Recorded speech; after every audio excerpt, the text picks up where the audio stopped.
Welcome to Truth Uncompromised.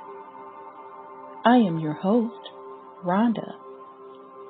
Join us every Thursday at 7 p.m. Eastern Time. Truth is peace.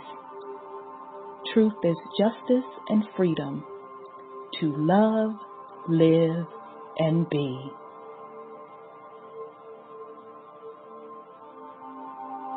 Music provided by SourceVibrations.com.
I am love.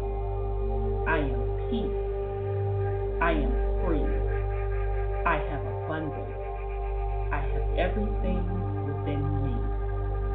For I was, for I am, for I always be. We are love. We are peace.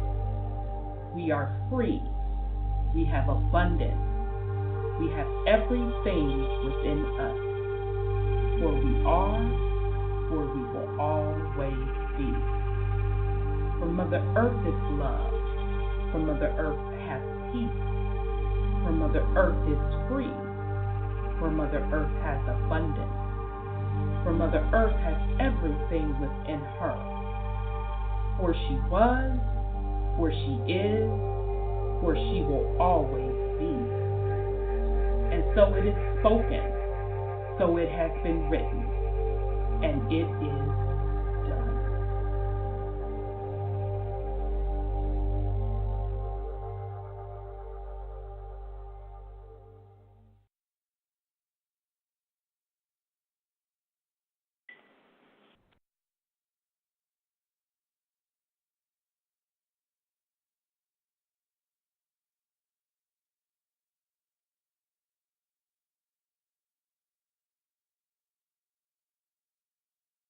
Okay, family. All right. So I literally got text that you all couldn't hear me, so I don't know what's going on. Blog Talk with the BS.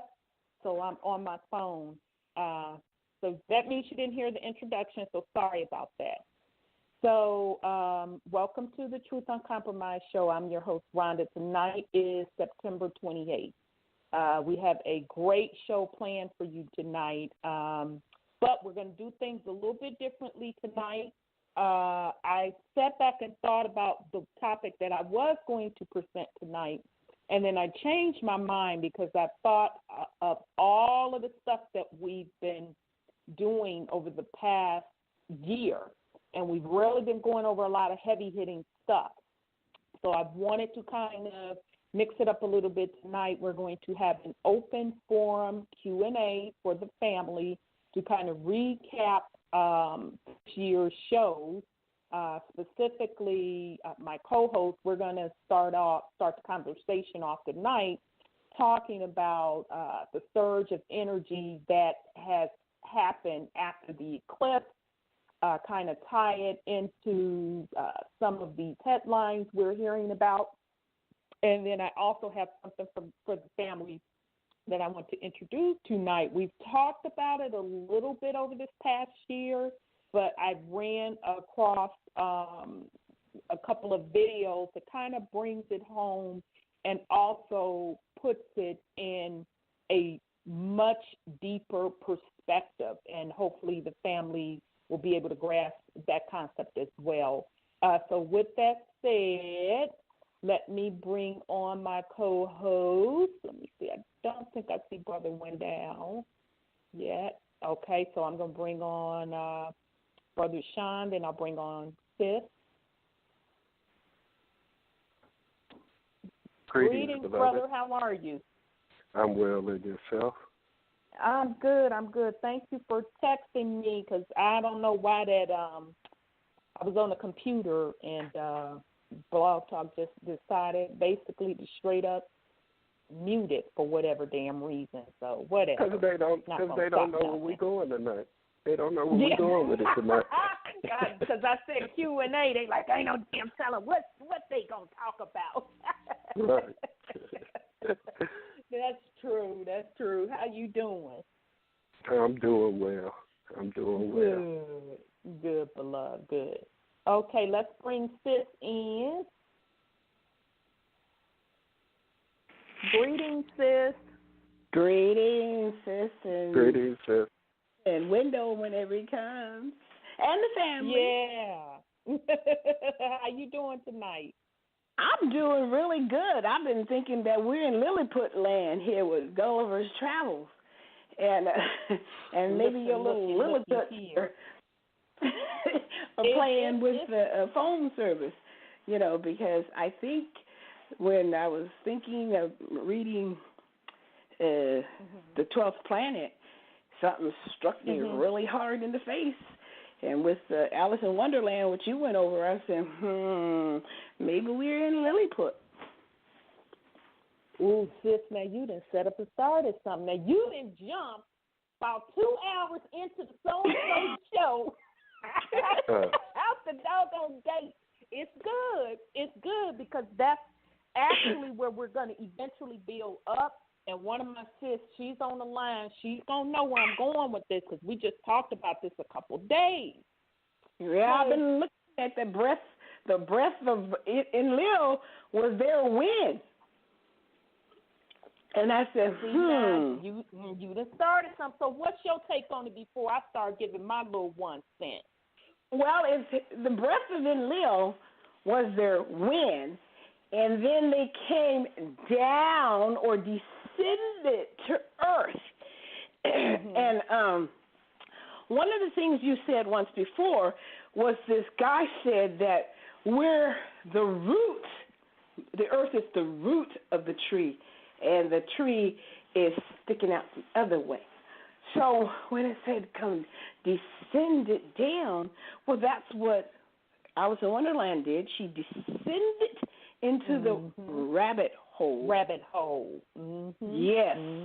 And Enlil and and Anu and all those people, they came down to earth. The angels descended to earth. And so I was reading a book called the Black Dictionary Bible. Where is it at? I had it out. But it's by Johnson. And I've had this book for years. And then I started reading some of those guys' pedigree, Ham's people, and they were giants. He says in that book they're giants. I said, wait a minute. You know who Ham is, the father of. And I said, wait a minute. So this is Lilliput. And we came through that rabbit hole and we shrunk. And I don't know when we shrunk.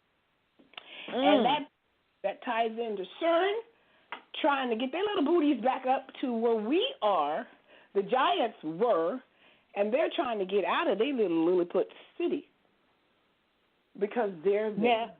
Go ahead, sis. I didn't mean to cut you off. They're the midgets, you see, and they're trying to get up so they can be like gods, going through the rabbit hole, going back out. And I was trying to figure out now, how did Gulliver's Travels in? How did he get out of Lilliput? And I understand he had an Asiatic man with it.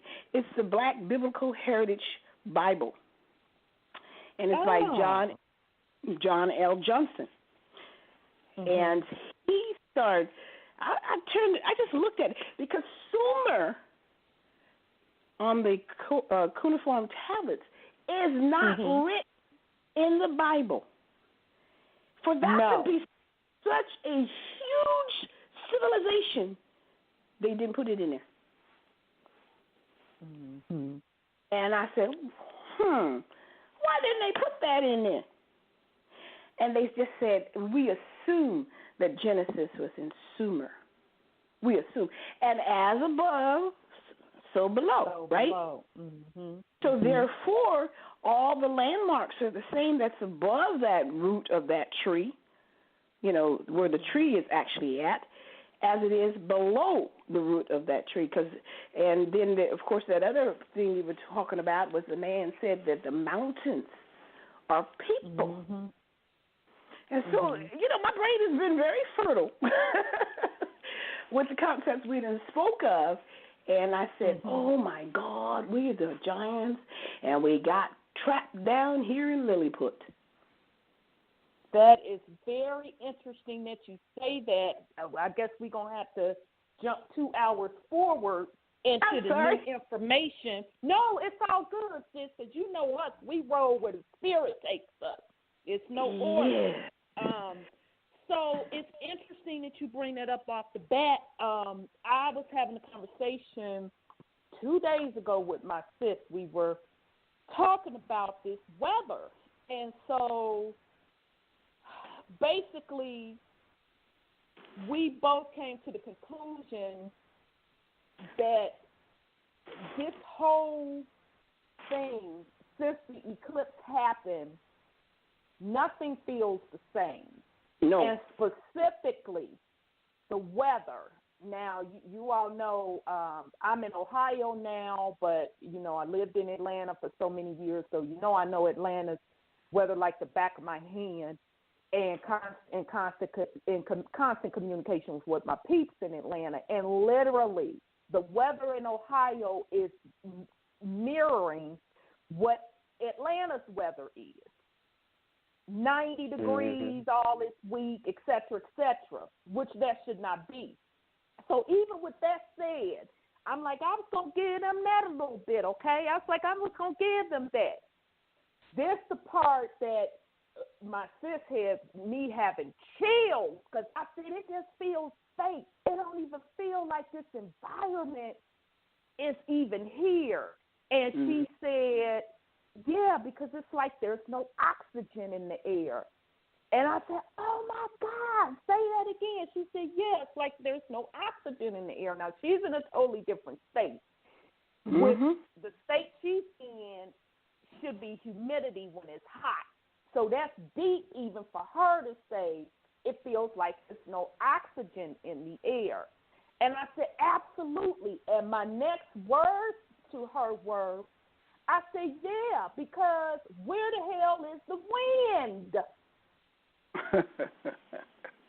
We have not really had any wind over this past week. I said it doesn't even smell the same. Something really, really deep happened. I believe that we went into a shift. Right. Now, this may sound real far-fetched. Now, this is just Rhonda's little 2 cents at this point. This don't mean this is what it is. I said, I believe that we are in a holding pattern between dimensions of going to a higher dimension, because it's just totally out of whack. So I'm minding my business, and I wasn't even looking for any research material because I had made up my mind it would be Q&A. Then I ran up on this video where this brother is talking about this matrix, literally the breakdown of the matrix. And he started talking about the sun simulation and how that's a part of it. And then in his next videos, he jumped to the first video. He's saying, sun simulator, the sky is a liquid crystal matrix, false reality exposed. Then he turned around and put out another back-to-back video within days. Now, this is all kicking off within a couple of days. I'm just sitting here thinking this with my sis, and this man had put out these videos, and he said the awakening to the false reality and thus the true reality. Okay, so those were the two new things that I wanted to bring to the family's attention. So it is no coincidence that I just talked about this with someone 2 days ago. The next day, ran across dude's video, and here, sis, you open up the gate talking about it. So I'm going to pause a little bit in case y'all want to put something on it. If not, we can start off with going into his stuff and then take it from there. I just wanted to. Okay, I'm sorry, brother. I didn't talk a lot, but I just wanted to add that the sun is fake. It comes up, not really comes up. As a $3 bill. Yeah, it's just as fake, and it has some kind of haze over it in the morning, and it's so close. And I'm like, wait a minute. I've been living on this planet a while. I've never seen the sun like this. But it's really different. Everything's different. I don't think anything grows anymore because they don't have. Dang, sis, you really hitting on it. Yes. They don't have what it takes to emanate from the sun to make things grow exactly. Which would make sense why we are deficient in nutrients. Because, no matter how many vegetables you eat, now, of course, you can get yourself on a higher frequency to make up for that. But just in general, let's say that folks just don't know that, and you have a lot of people that's running around here, which is a good thing, being vegetarians and vegans for their own purposes, which that's all good, but they're still not getting the necessary nutrition value out of the fruits and vegetables, even though they're eating organic. And so once I finally figured out about this sun simulator, and it is true, family, I catch the sun simulator at least 3 times a week on my home video cameras. And I did it accidentally. When I first put the little cameras in, I have, I caught it when it was rising on one camera, and when it was setting on the other camera. And you see the little black dot in the middle. I said, I be damn, okay? So I got to sitting down thinking about it, and I said, you know what?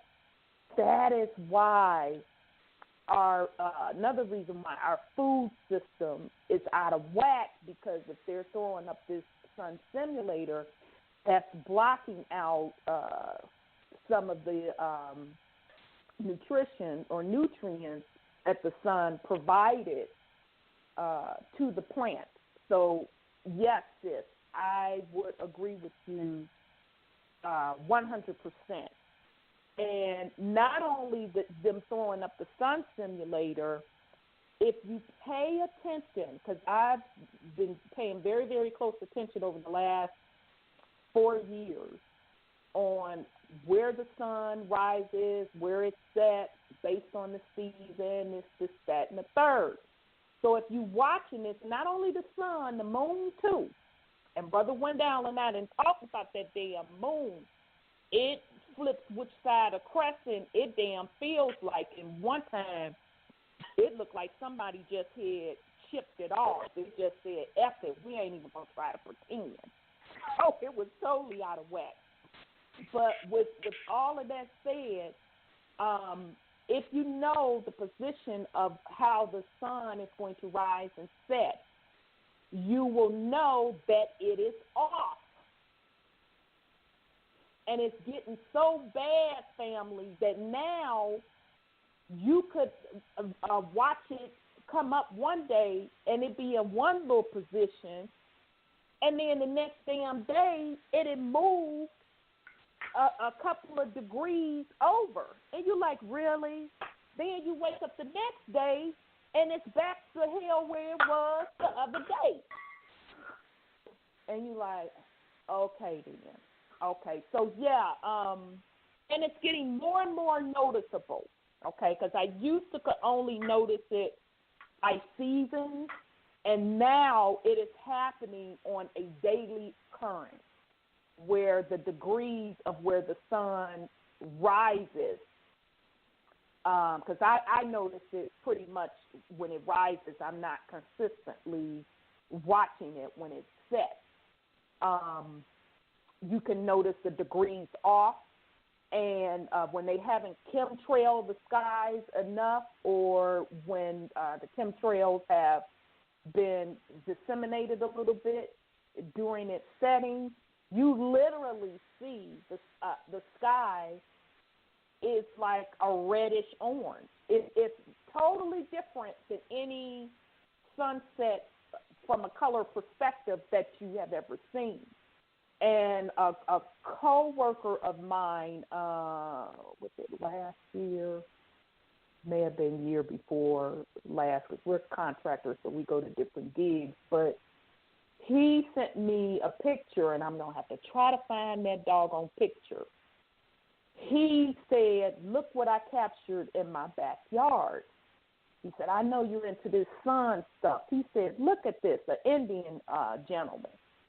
He emails me the picture.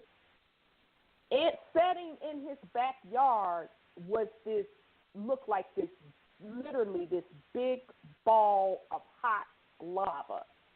And it looked extremely, extremely close to where he was. Now, this was just, I want to say last year that he sent me this picture. So, yes, planetary changes are definitely going on, but I think it is even deeper beyond planetary changes. I think we are in the crust of where the matrix, this reality that we knew of, has totally broken down. Okay, so with that said, I'm going to do first take on the sun simulator. Now, his name, the title of the video is called Sun Simulator. The sky is a liquid crystal matrix, false reality exposed. And his name is, YouTube channel is Og Teles. He has some good stuff out there, by the way, family. So let me play that. The first one is only 15 minutes, and then we're going to come back and chop it up. Here we go.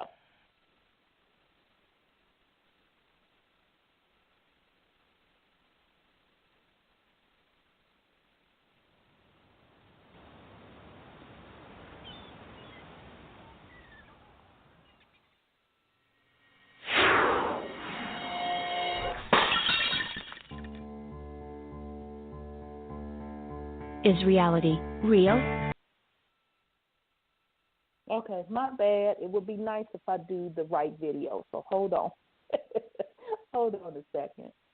Sorry about that, family. Okay, here we go.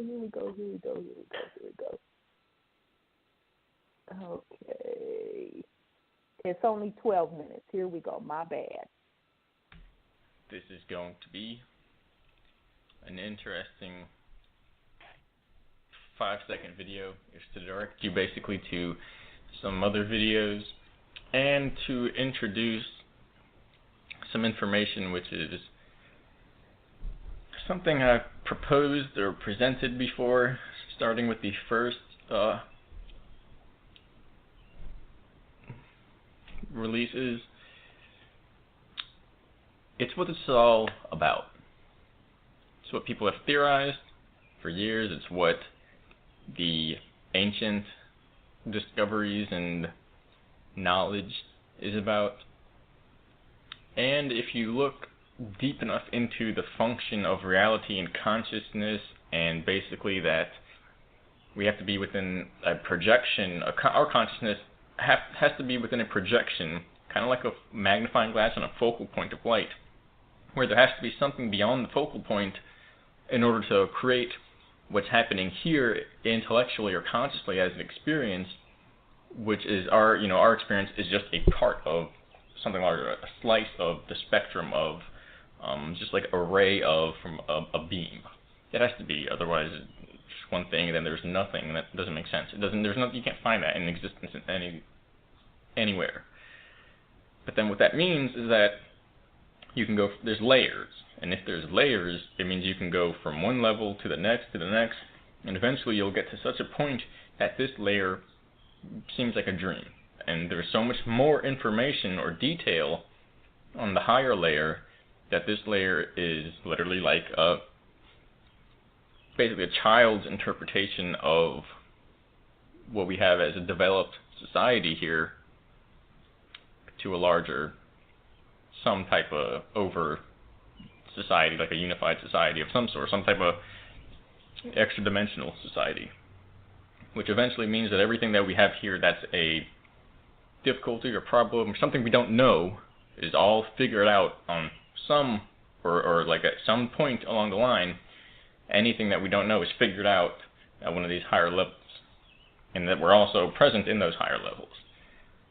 But it also, basically, like what I'm hinting at is that to some degree it means this is a type of dream-like environment or simulation. So that was what I was shown, informed of, and then shown.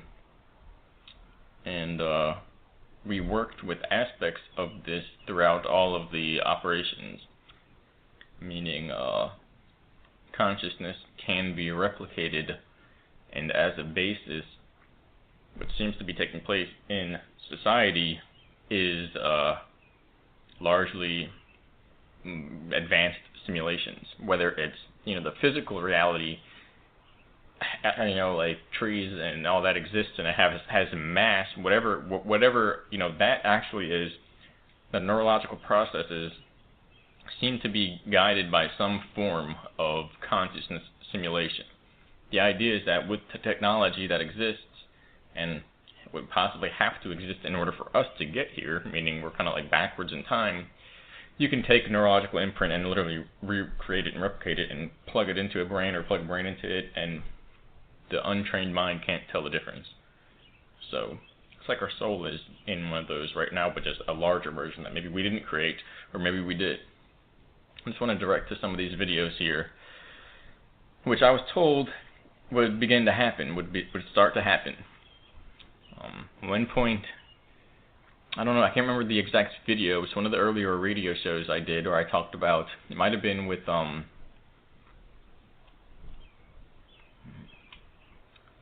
Wolf Spirit Radio. Them were possibly one of the ones with Yvonne Palermo, who was doing some shows earlier on, and basically they unveiled technology that they use to kill stars. And the idea is there's a project that is, I don't think it's an operation, I think it's a project, and that's to basically create a new star. And it's not because they just want to get to own a star, it's because ours was shutting off. And they shot the beam into the sun to begin a type of elemental decay, a radioactive decay process, which eats up the neutrons or something like that. And they simultaneously launched their artificial sun. And since then, years ago, there has been anomalies. The tribes have seen them, that the moon seems to flip-flop at certain times. The sun rises and sets, and it seems like it's off track. If you watch, and every so many years the sun rises in a certain spot, well, guess what? It's off a few degrees, if not sometimes a lot. And as well, the timing. The sun is not supposed to be up here at like 9 o'clock or something. Okay, the timing has been off. If you've paid attention, there are days where it's glitched. It's completely glitched. It's like it's fabricated. Like we're in a transitory dimension that was fabricated just to house us as we pass through what is some type of resurrection process. So I just want you all to check out these videos in the description.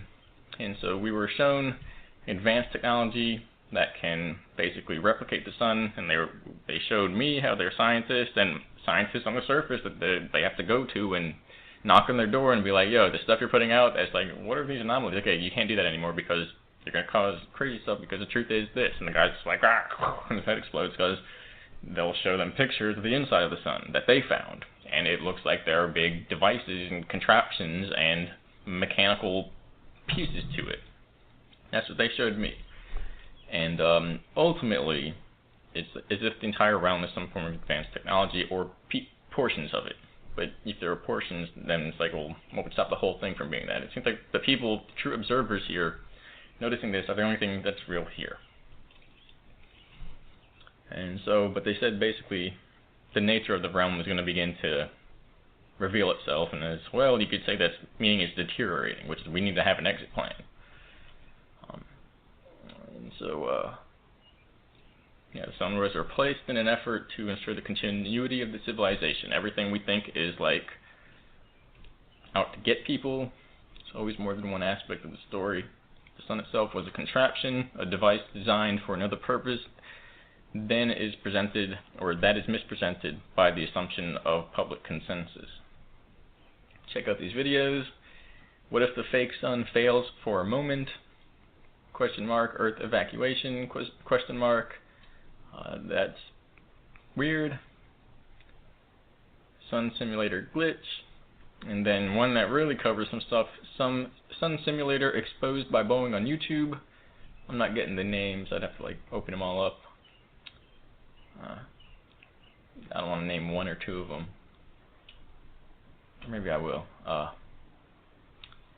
The new ones are Worldwide Matrix Breakdown coming, as Sun Simulator continues to fail. 5/15/17. That's by Jeff P. And those begin to show exactly what they showed us. They're big devices in the sky, set up with electrogravitic, what people call anti-gravity. It's electrogravitic levitation, and they look like suns. You can't tell unless you have some other spectrum of light. NGO News: the sky is an LCD screen / hologram to John Cosalis. I haven't heard him say his name, so I don't know how his name is said. And the one sun simulator exposed is Richie from Boston. Sun simulator glitch is Elephant in the Room. That guy's got some good stuff. It's all about having a clear mind and just looking around and seeing, that doesn't add up. That is impossible, is the author of What If the Fake Sun Fails for a Moment? Earth Evacuation, question mark. And that's his account. That is impossible. Basically, everything here is happening is impossible. If you pay attention, it's all not happening, or it couldn't happen. Check out the videos. Basically, the artificial realm is being exposed. Everyone who's part of this is part of it. Everyone's a part of it. That's all I can say. It's like a big show. It's Truman Show. This reality, or maybe the old reality, the old world, is Truman Show. We're the Truman. But it's all being exposed. Don't let it pass you up. If it's being exposed, it's happening for a reason. So you can see the truth. If something is exposed, it's a bad thing. It means now you know the truth. You don't want everything that could be exposed not exposed. So you're just walking around talking to a bunch of puppets. But if you have emotion invested in that belief system, then it's going to hurt. I'm pulling off a Band-Aid. The last thing is Dr. Cosmos, Revolution in Physics, a reference for physicists, presented by Aquarius Navi Institute. Navi.ac /ANI. And www before that. I guess instead of .com, it's .ac. country said. Do you believe, this is the description, do you believe that you have so many illusions, I clicked out of it of course, that you have so many illusions in your brain and you are pondering through those illusions, Do you believe that you have so many illusions in your brain and you are pondering through those illusions? What if you took those illusions away from your brain? This theory is a treasure box of hints, a plethora of new discoveries for scientists. I don't know why I can't read all of them. It's also, it's an advanced couple sentences here. You will realize the fractal structure of space-time. The fractal concept is the key to solve the mystery of gravity, dimensions. It's all inverse, what we think. And so I'm going to leave that as a link. And you will probably, I actually haven't looked through all of it, so I might withdraw it and be like, only a couple of slides of these are, in my opinion, relevant. But these will touch on the reality of the situation. If you can't trust one thing, you can't trust other things that are dependent on that thing. You can't trust the things that are relevant to that. If the primary aspects of what this realm is based upon can't be trusted, the sun, everything relies on that, and you can't trust that, well, guess what? So, something's happening here. I'm not doing it. Somebody is, though, and we might as well make use of it. But I am offering my contribution of what I've experienced, and that should do something. All right, check them out. Thank you. All right, family. So that video is from, it's called Sun Simulator. The Sky is a Liquid Crystal Matrix, False Reality Exposed, and it's off of the YouTube channel Og Tellus. So I'll pause in case my co-hosts want to put something on it. If not, I'll give my 2 cents. Yeah, I found it interesting when he said that if you can't believe basically if the sun's not real, you have to question everything else. And that also brings to bearing now all of a sudden we're having these conversations about whether or not it's flat or a globe. Everything about everything is in question. It's in question. That's a damn good point, brother. And I wonder if we're even where they say we are. I don't think we are. No. We've talked about that. That's the whole Mandela effect, but go ahead on, brother. I mean, if you think about it, it's the physical brain that gives us the perceptions of everything.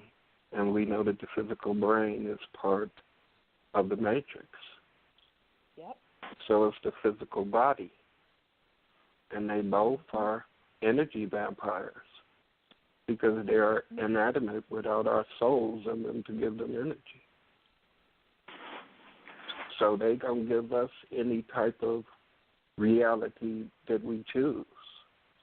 That's why if we put our energy into it, we can create the program within the brain for it to manifest. But that's just a way of keeping you in the body because the body wants to live. I mean, you look at all the cells in your body. Cells, prisons. And each cell is consuming a certain amount of energy.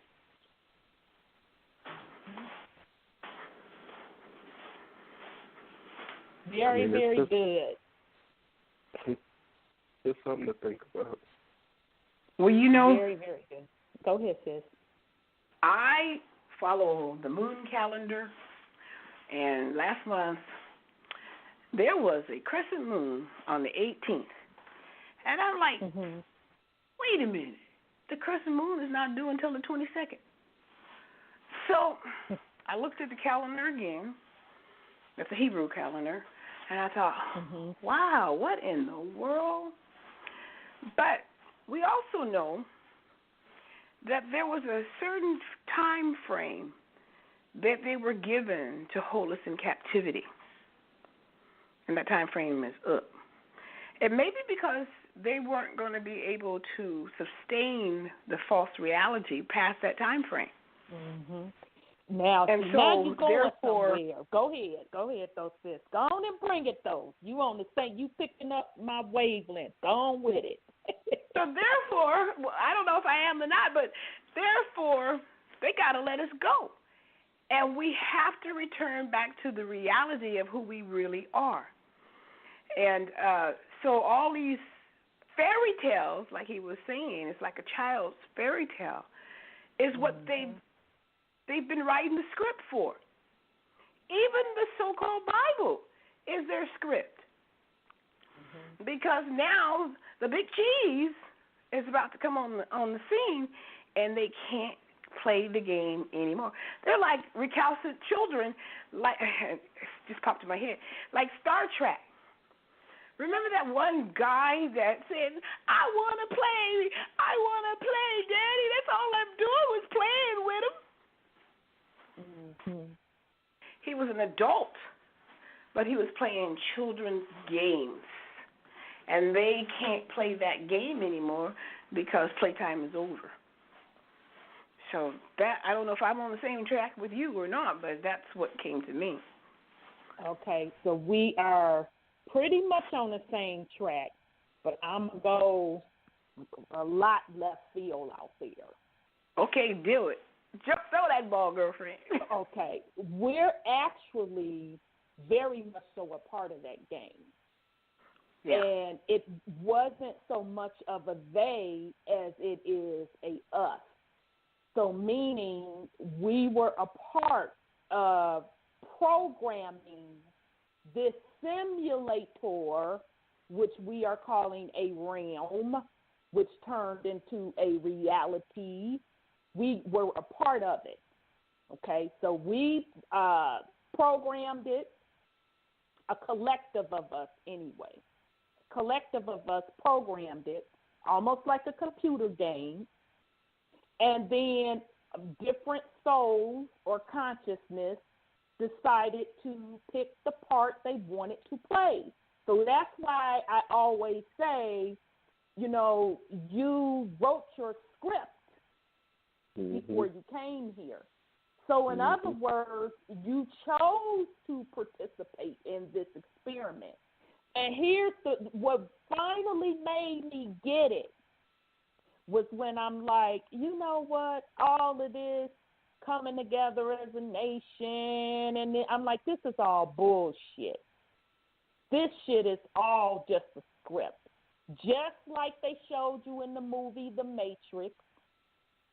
Only difference is that we were a part of being the programmer, and we just chose different roles. So somebody will choose the Neo energy role. Some of us will choose the Morpheus role. Some of us will choose the Man in Black role. So these are particular roles that we chose to play. Now, dude is going to the next video when we get to it. He's going to go a little deeper and talk about viruses that have been introduced into the matrix, into the computer program.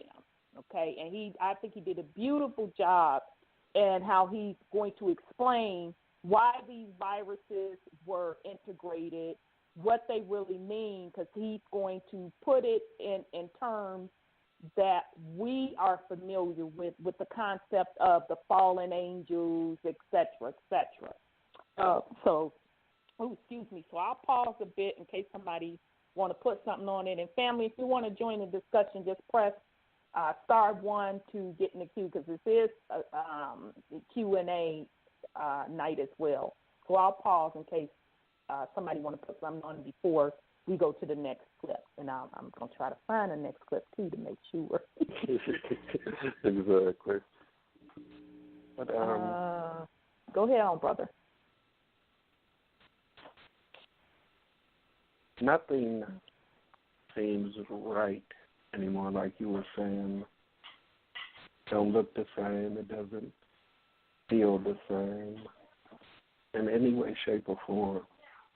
No. At times, I can't even recognize where I am. I mean, the landscape and everything is familiar, but the energy. Exactly. It's totally different. Yes. And I can totally relate. people are so distracted with the things that are going on outside of us, not realizing that these are desperate times. You know, things have to change. And creation comes through chaos. Yes. And this chaos had to happen in order to do away with some of these lower vibrationals. That's right. A lot of these places that have been hit have been playgrounds for lower vibrational recreation, for manipulation of energies. So, I mean, in a way, it's karma. People gonna say, yeah, it's a lot of innocent people down there, women, children, this, that, or the other. You don't know what type of karmatic debt they carry. There's no reason for them not to know. There's no reason for them not to have paid attention to what was going on. So obviously it just wasn't their time to awaken. Right. But people can't see if people can't see the change, then obviously you're not part of the rise. You stand exactly where you are. And that's by your own choosing. Exactly. Of the matrix breakdown. And, you know, interestingly enough, I had always felt over the past, I want to say 3 years, that a new realm was being worked on. And it was certain group of people that were aware of it, that was going to it, working on it. And then I felt that it was complete. Then I had to take a step back from being a technology person. And I'm like, come on now, Rhonda. You know, any computer system, you never just have one system. I'm going to repeat that. Any computer system, you never have just one system. At a minimum, and anybody in tech can back me up. Now, this is just at a minimum, just a basic system. You're going to have the main system, which they call production. You're going to have a development environment, which is not going to have everything as production, but it's going to be a creation staging, per se. So where you create the new code, okay? Then you have a testing environment. So in other words, when you create the code that you want to upgrade to the main production system, before you put it in that production system, you test it in your test environment, okay? So now we on 3 environments I'm describing. The 4th environment is called disaster recovery. That environment mirrors your production environment. So meaning if anything were to happen to your production environment, you can seamlessly switch over to disaster recovery, okay? That is just basic building of system one-on-one. Most big companies, not most, all of the big companies mirror their systems many times over than what I just described, okay? They mirror these environments all across the country.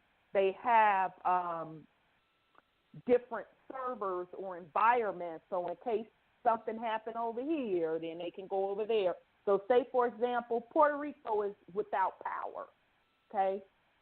No company worth any grain of salt would have all of their production environment just standing in one place, because just what happened to Puerto Rico, that company would be out of business.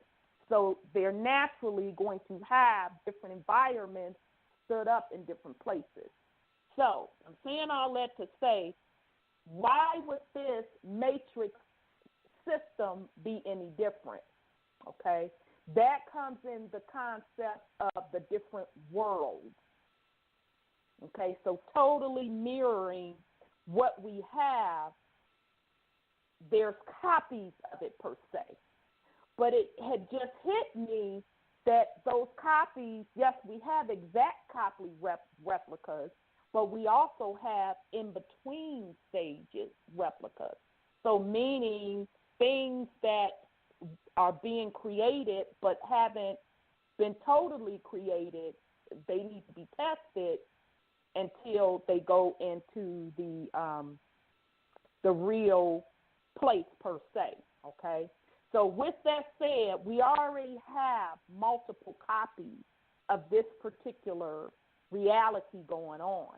I think that we're so happy, and as the gentleman just explained in the video, we are in a staging area, a holding area. So meaning not everything that we used to see, that's what I call the development environment, that's what I just described. Not everything that you're used to seeing is going to be there because it's just a holding pattern, okay? So as we're in this holding pattern, and this is the reason why those of us that are tuned into the energy, we're like, oh, hell no, something damn off. You got a fake-ass sun, moon flip-flopping, this, that, and the third. The energy is off. This is not right, okay? I think, now this is just Rhonda's 2 cents. This don't mean a hill of beans, and I'm kind of building off what Brother Sean just said. As we're in this holding pattern, this is going to be where people decide where they want to go, okay? So do you want to go to the same realm? You can go over there. It's already built, so you'll go there. Life will be the same to you. Or do you want to go to another realm, a totally new realm that has been stood up, spanking brand new, higher vibration? Do you want to go there? So that's where I think we're to the point we are now. We are in this holding stage environment, okay? And people are going to make a choice. Now, those that are asleep, and I'm using the quotation mark, y'all can't see me, those that are asleep and have no clue to what's going on, or so they say they have no clue, or they think they don't have a clue, they are still going to make a choice, okay? Because if you are not on the right frequency, the right vibration, then you cannot go to a higher vibration realm. So if your vibration level isn't where it needs to be, then you have made that decision to stay in a particular third density realm, and so you will just simply be moved over to the same simulation. It's going to be different, but it'll be the same because it is a copy, okay? It was a brother on YouTube a couple of months ago. It may have even been a year ago. And even my timing is off, y'all. I can't remember if shit was 3 months ago or a year ago. I don't know what that's about. It could just be me. But anyhow, this brother was on YouTube saying that he had felt that we had went through some type of nuclear disaster and that particular world was destroyed, and now we're on another different world, and that also plays into the Mandela effect. So sorry to be long-winded there, y'all, but, once I really start sitting back thinking about it and just knowing how computer systems are built, and man did not come up with that. To me, it was they pulled it from the ancient past. So what I just described, they didn't come up with that shit, okay? They either went back in ancient texts and got it, or it was somehow given to them. But they did not create that. And the more and more I thought about how computer systems are built, I'm like, damn, that's exactly how this particular realm is built. And not only this realm, pretty much all of these realms, all of these matrices, okay, because there is a computer program to them. So I'll pause in case somebody want to put something on it, and if not, we're going to go into the second part of another video I want to share with the family. Well, if you think about it, the body being the matrix also, it's a quantum computer. And everything is modeled after the body. Yes. This human experience is the center of this realm. It's the only one where we experience this at. But somehow we got caught up in it and thought it was our reality. Mm-hmm. I mean, we've been here many... As we were playing the game.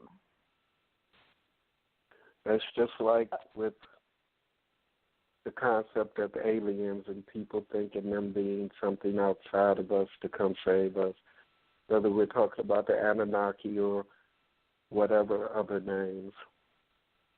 That's us. Those were names that we went by back then. Those were skin suits that we wore then, characters that we played. Right. The energy that people are supposed to be focusing on. When we were those beings, or called that at that time, we were vibrating at a certain frequency. Mm-hmm. And it's not about those actual beings coming back to save us. It's about us reaching those frequencies again.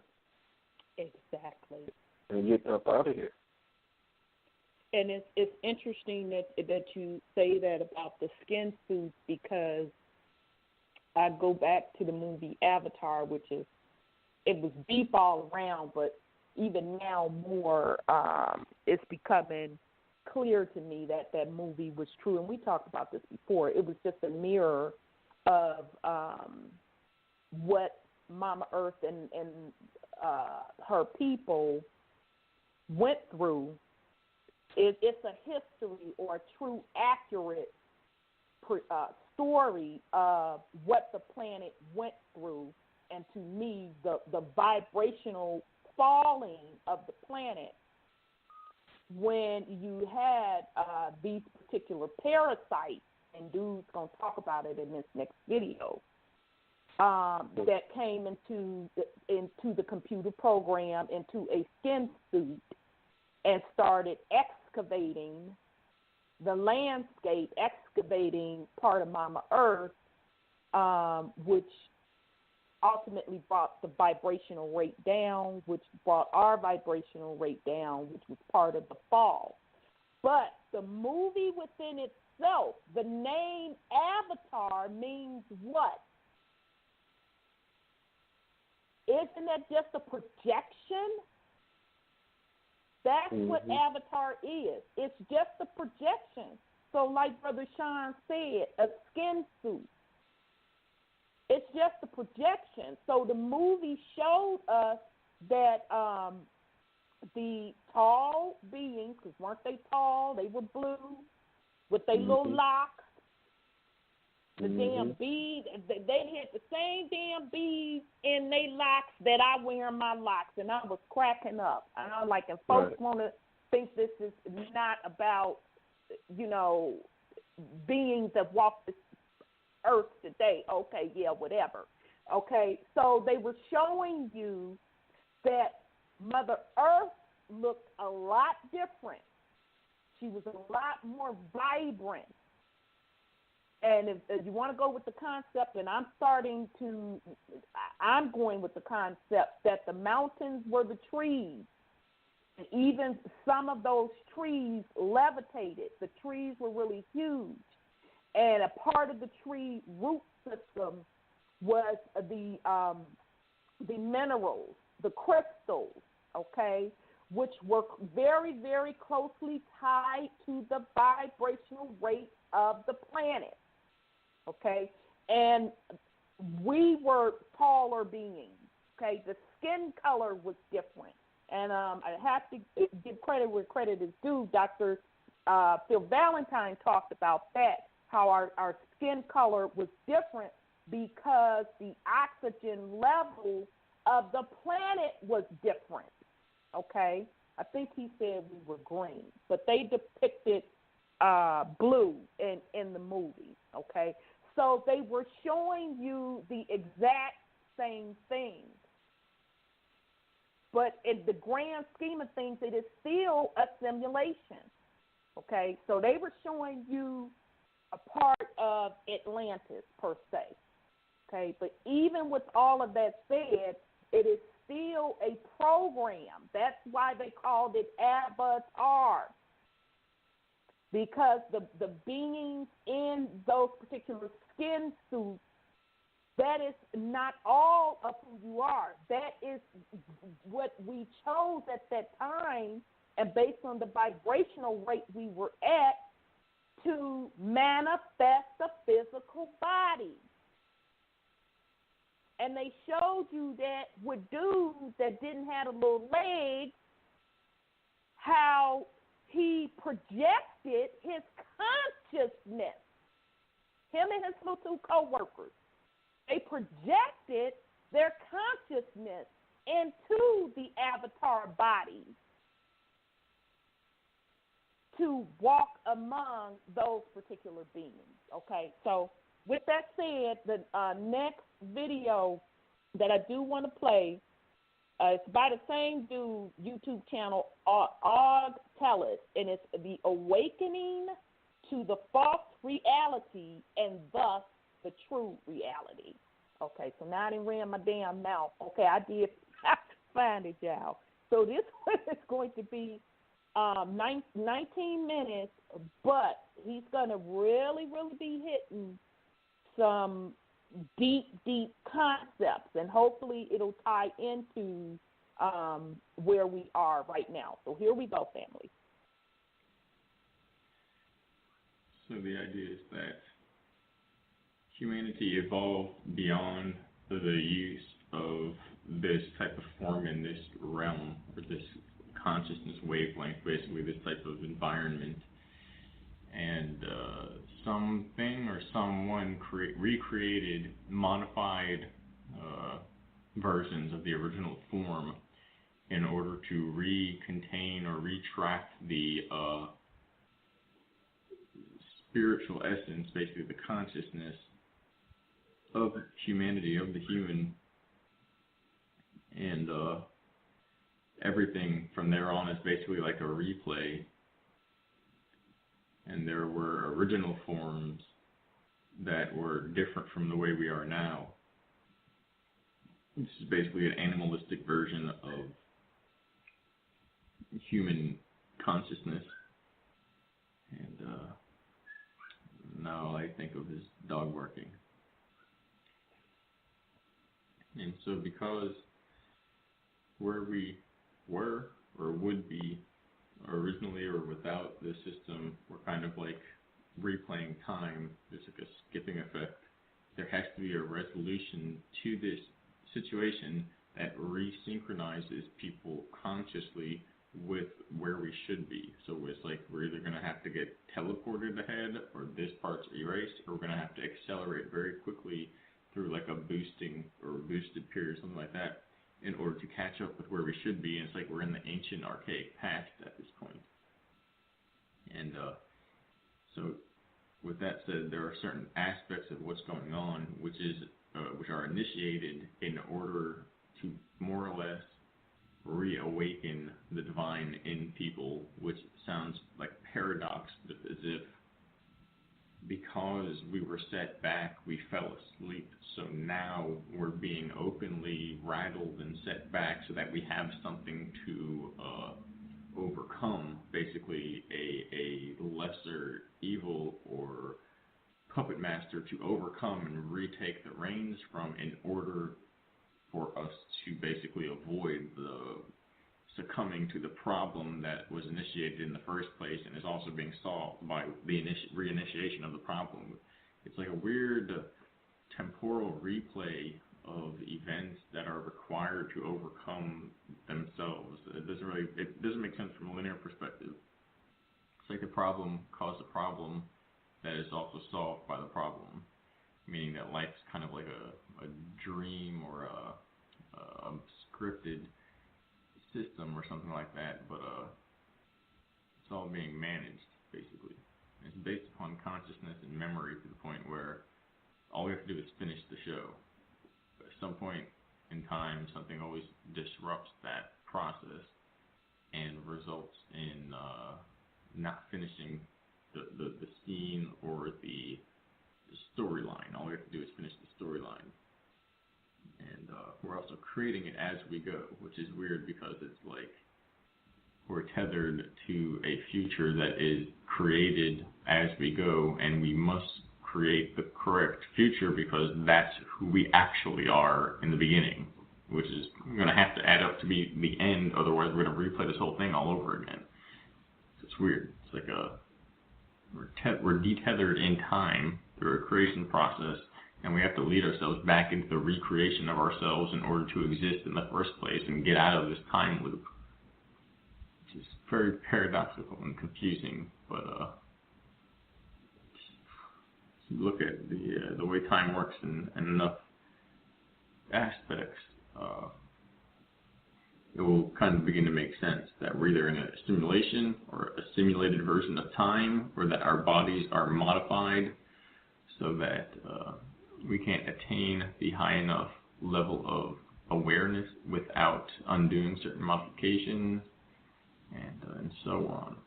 And this whole society begins to look like a kind of artificial scene, or a set in scenery and props designed for this purpose, with like the brain literally being designed by a foreign intelligence that seeks to utilize that divine spark in pulling charge by basically convincing people to align with the created, generated, inserted desires of a puppet system that it created for people to fall in line with.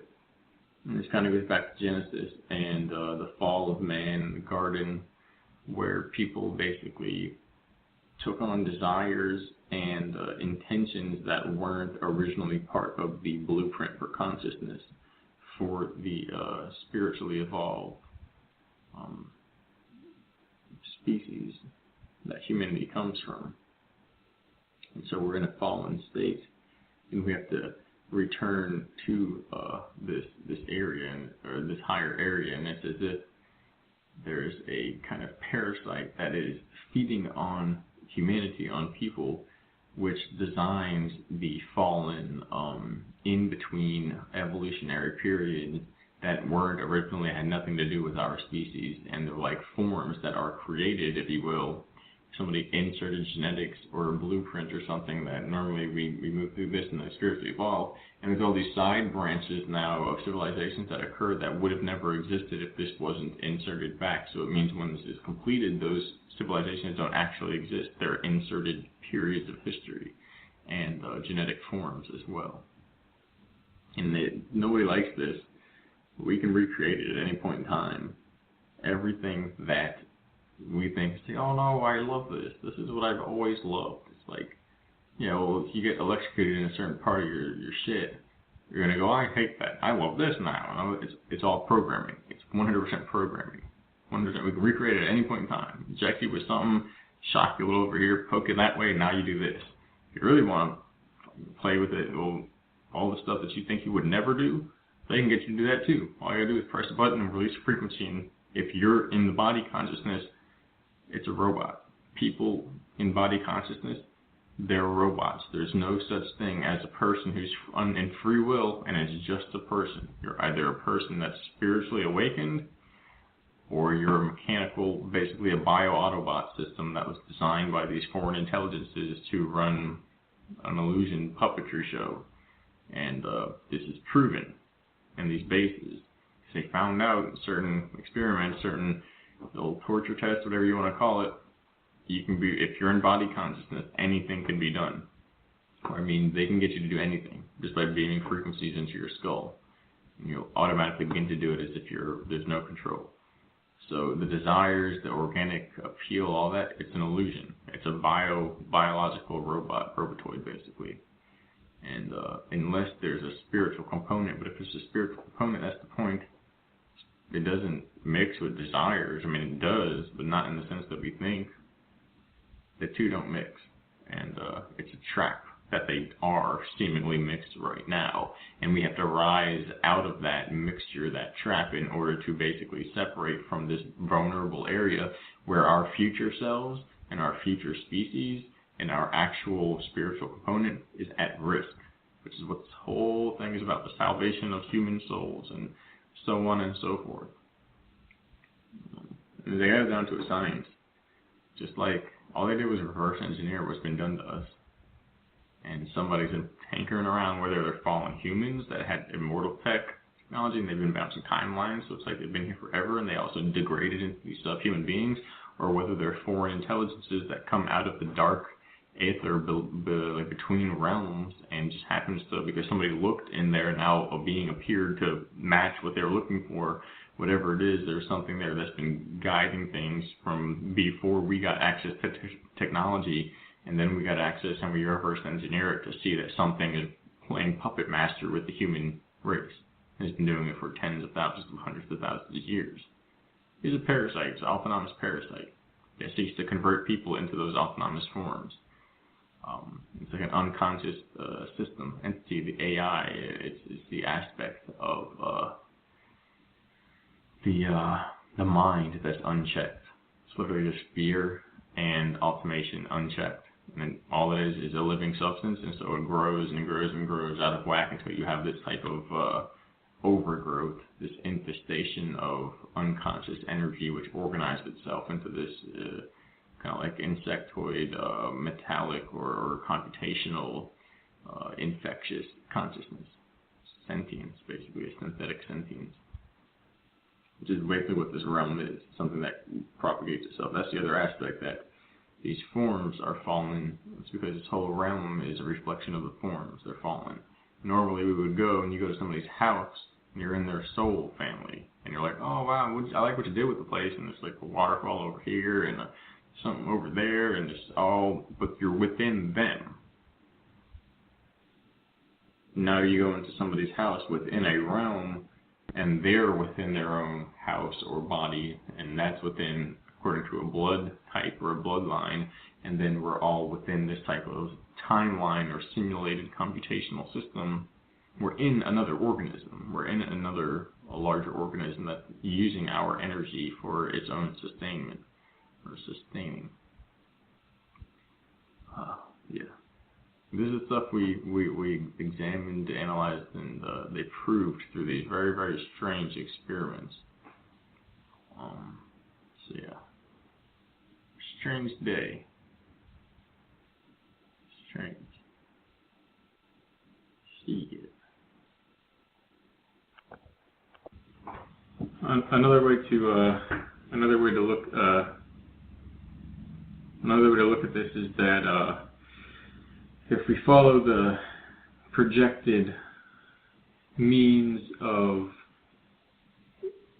the generation or sustaining of life here, basically reproduction, there has to be, you can't follow that all the way up. It doesn't make sense. It's impossible. It's literally impossible. It had to have been implemented from a higher level, and people either call this the divine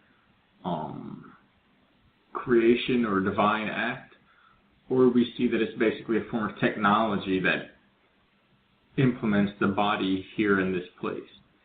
And as well, then you can compare or look at what the actual occurrence would be, and whatever the real world would be, however we sustained ourselves in that place, we would be able to look at ourselves and say, at the beginning of time, this is what happened, that something used energy to create itself or something like that.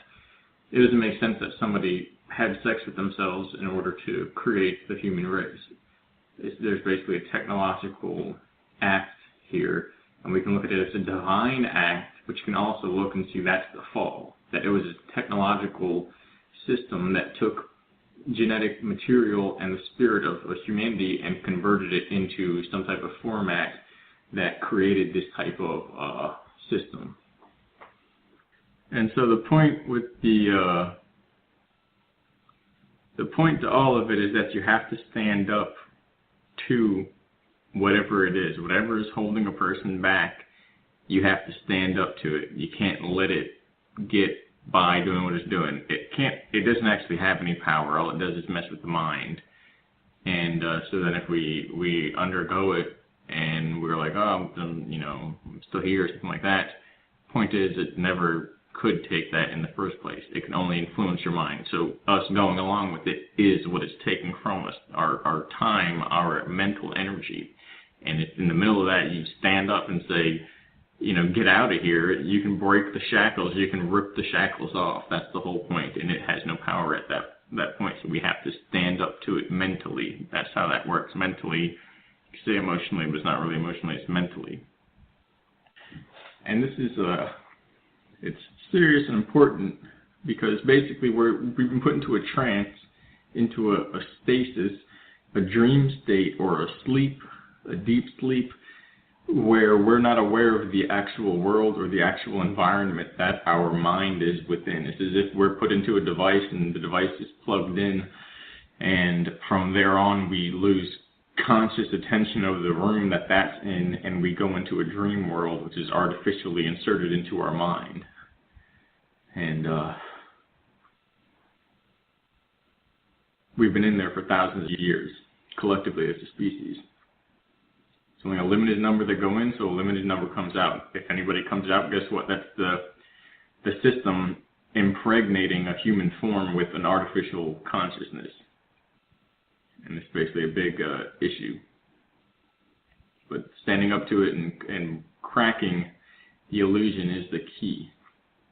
Breaking free, learning how to cause our own wakefulness, to initiate an awakening, a self-awareness, a feedback loop, to basically rise out of the dream state, to induce lucidity through pure willpower, to know how the realm is generated, to know how experiences are being generated, and to see the difference between artificial illusion and reality, or direct to experience or to consciousness reality, instead of having a midway or a filtration system or a perceptual binder, basically any type of bias, perceptual bias or personal filtration or selective attention. We have to be able to determine when that's happening, when we're automatically filtering what we're experiencing through a consciousness filter that is developed based upon a perceptual system that isn't naturally inherent to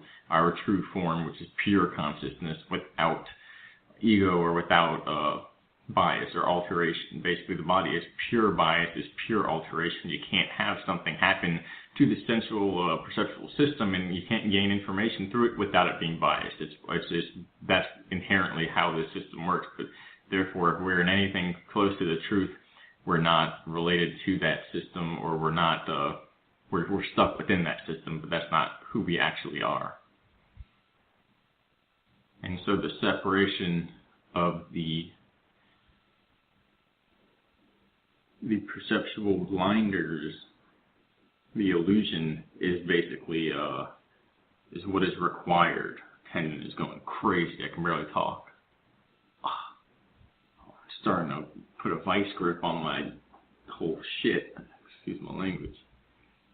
But nothing truly is sacred, not because they want to defile you. It's because you are already defiled. If you're an eternal being who is free and liberated, what are you doing stuck here in this damned fallen place? The only way to prove this to you is to show you that everything is already defiled and therefore nothing here is sacred.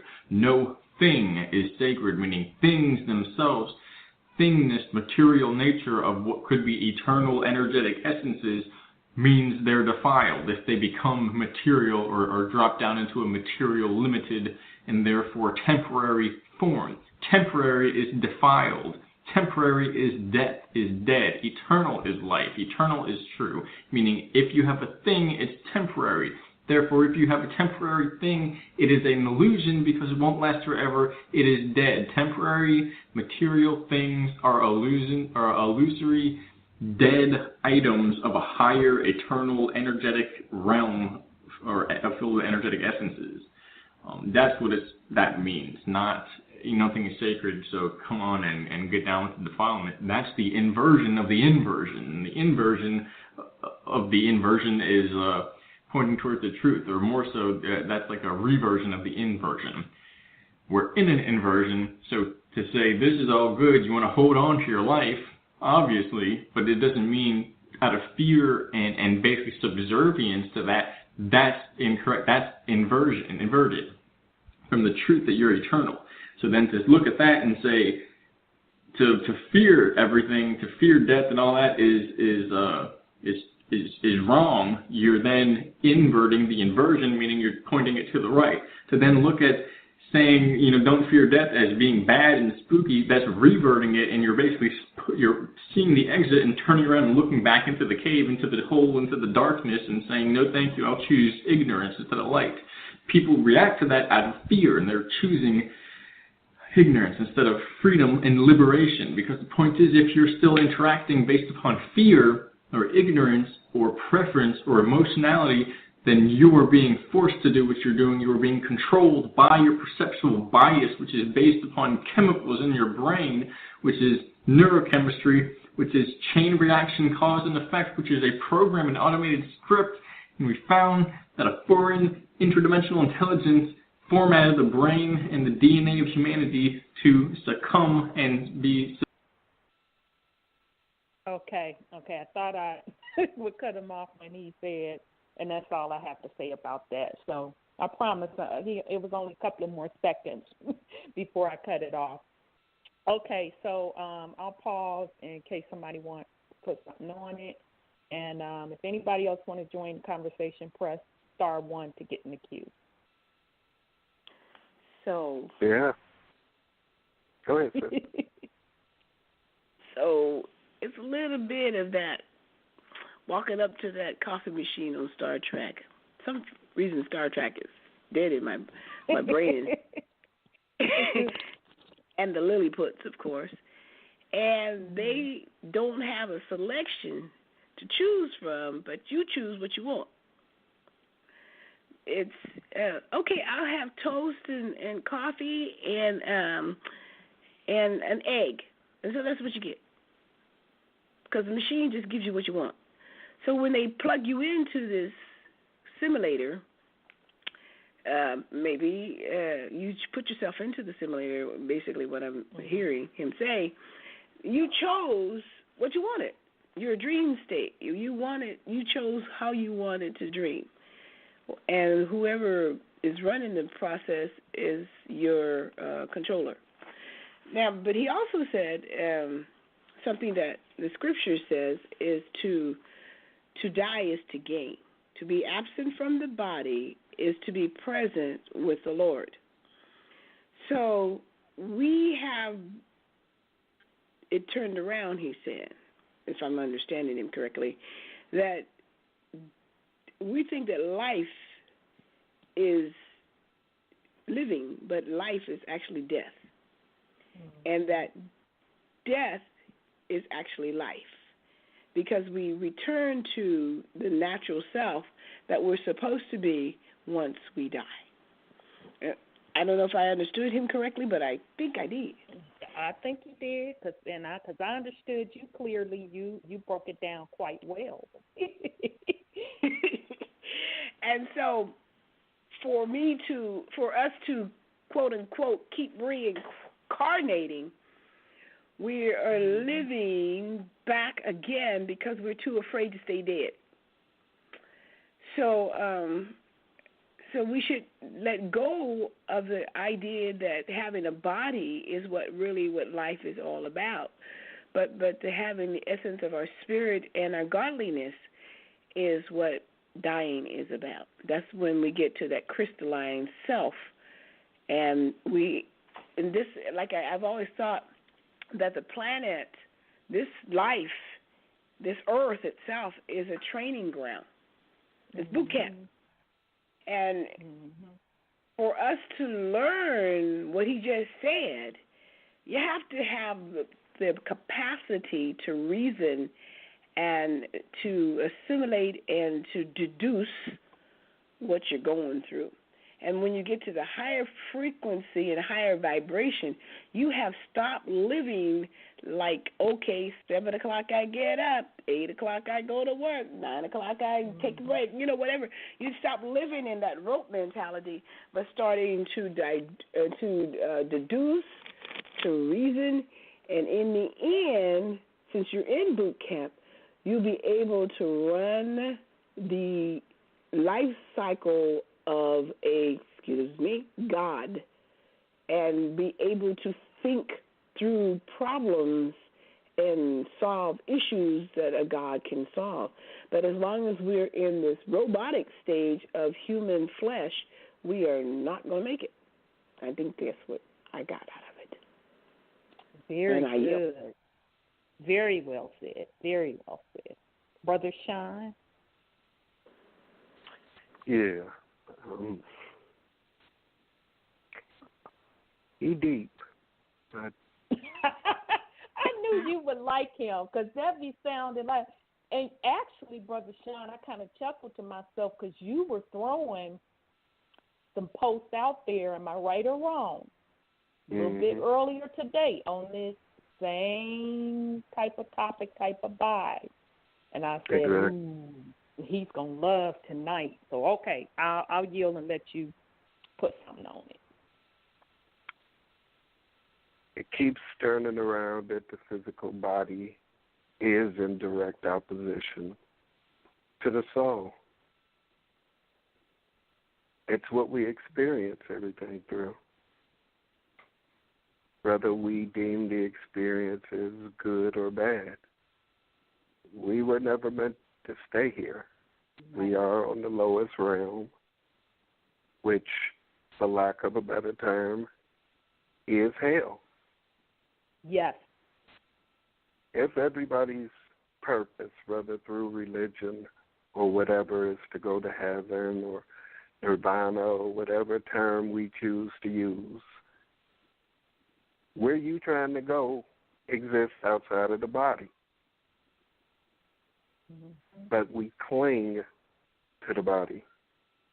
I mean, I understand what he's saying about being able to recreate something. Ain't that going back into the matrix, to recreate something? If we're creators, we create things all anew. We're not trying to cling to something from the past. That's why we left those ancient forms that people are erroneously praising. That's something we did that. It's right. We done been there, done that. Right. I mean, it's like a costume. It's like your Halloween costume from 6 years ago. You ain't still trying to rock that one. Right. I'm just saying, we changed up these skin suits like people change up clothes. Right. But Absolutely. it's about getting out of here, not recreating it. You're supposed to be moving on to something new. It's nothing like this. Because like he said, everything that's here in the physical form, it's fallen.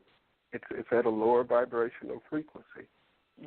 It has to vibrate at a slower rate in order to appear to be solid. So it's all defiled. So why would you want to recreate something that's defiled? The thing is, all of this must be destroyed in order to create new, not recreate, create anew. But he in the ballpark, though. Yeah. I knew you would enjoy his stuff, and listening to this brother, several things, across my mind, or several points. I'm like, okay, that makes sense. Just the fact that it brought me back to what Dr. Blair said, and also Brother Bobby Hemmett has said, and they said it throughout. Both of them have said it throughout their lectures. Is that those that have chosen to be a part of this experiment, which you all have chosen to be a part of it. You may not know it consciously right now, but you have. You have chosen to participate in something that had never been done before at the point of this lowest vibrational state.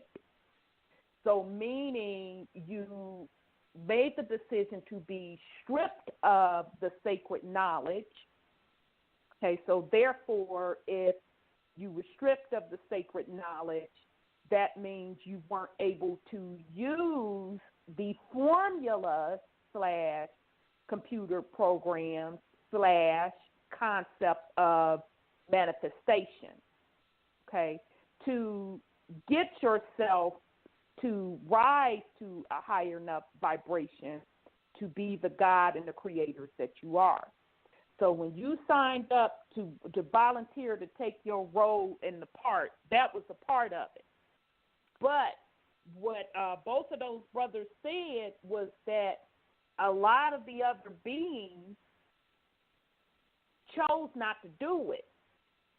So meaning they were like, F that, you got me twisted. You think I'm going to give up all my little stuff, I'm kicking it, to go down to some hell to the no, okay? So you chose to be stricken of all of that, come to this lowest state that has we've ever been. But once you start coming out of the fog or the sleep or being not aware, that you would be even more of a powerful soul, a more powerful being, because you have done what has never been done before, and most chose not to do. So coming into this, you knew that you would incarnate over and over again until you fit the script to come online via your consciousness. Okay? So his point being that we keep going into a loop, although I think those of us that are at this point in time now that are awakening, because the matrix has definitely broke down. No doubt about it in my consciousness state of mind. It has broken down. we are not going to cycle back in that, because you can see that it's a matrix. You see that the shit is fake. Now you enter and understand that you can control this particular realm however you want it to be, and you have matured enough consciously to see this really ain't shit. At the end of the day, it's just a blink of an eye. It was an experience. Like Brother Sean said, been there, done that, got the T-shirt, I'm good, on to the next, on to the higher. But for those that choose to hold on to the physical, a lot of the physical desires, and I call that being caught in that heart chakra, that's when we've talked about this before, and I know it's deep, but when those that have had near-death experiences and they see the pathway of light, and I remember Bobby Hemmett said this quite clear, when you see that path of light or you see the darkness, and the light always brings you back to recycle in that realm. And last week we talked about one of your inheritance gifts, which is the most powerful gift that you as a high dimensional being has over any lower level entity being. That's why they can never rule over you unless you give your consent. Because you have the gift of immortality. You always were and you always will be. Okay? So these other parasitic entities, as he was talking about, that can only operate on the low dimensional realms, and also feeding back off of what Sis was saying earlier, that they have a time frame, absolutely they do. You know why they have a time frame? Because you wrote it in the program. You wrote the parasites. You wrote the viruses. Okay? Any computer virus, then this may hit home a little bit better. Any virus that's out there for your computer was written by someone. Okay? Mm-hmm. So meaning the virus just didn't pop up out of no MF well and say, hey, here I am, la da da da. So if you are the higher dimensional being and the lower parasites cannot operate on the higher levels, therefore that means you wrote them in the script. You wrote the viruses. Okay, and it was all for the purpose of a learning ground, as Sis said. That's all this is. This is just one of, we don't even know how many, quadrillions of simulations. You are so much more than this. And now you being the being that has volunteered to take that on that role, that script, to participate in this experiment, you also wrote yourself into the time or the age, I like to say age, the age that we are in now in this particular realm, which is a critical point. So now you get to pick your programming again, or you don't pick it at all and say, I'm done with all that shit, deuces. But the choice is definitely yours. So what we have seen since that eclipse, which they didn't tell us what the eclipse really was, we talked about that, it was really two suns crossing each other. It was the black hidden sun, which is the most powerful sun, that really fuels this realm, crossing across, I call it the regular sun. Then you had the damn fake-ass simulator in front of that. But anyhow, the eclipse that we just experienced was ushering in this new age, per se, for folks to make a decision. Where do you want to be? And it's totally up to you, because you are the divine being. You wrote this particular simulation. So do you want to stay and play the game?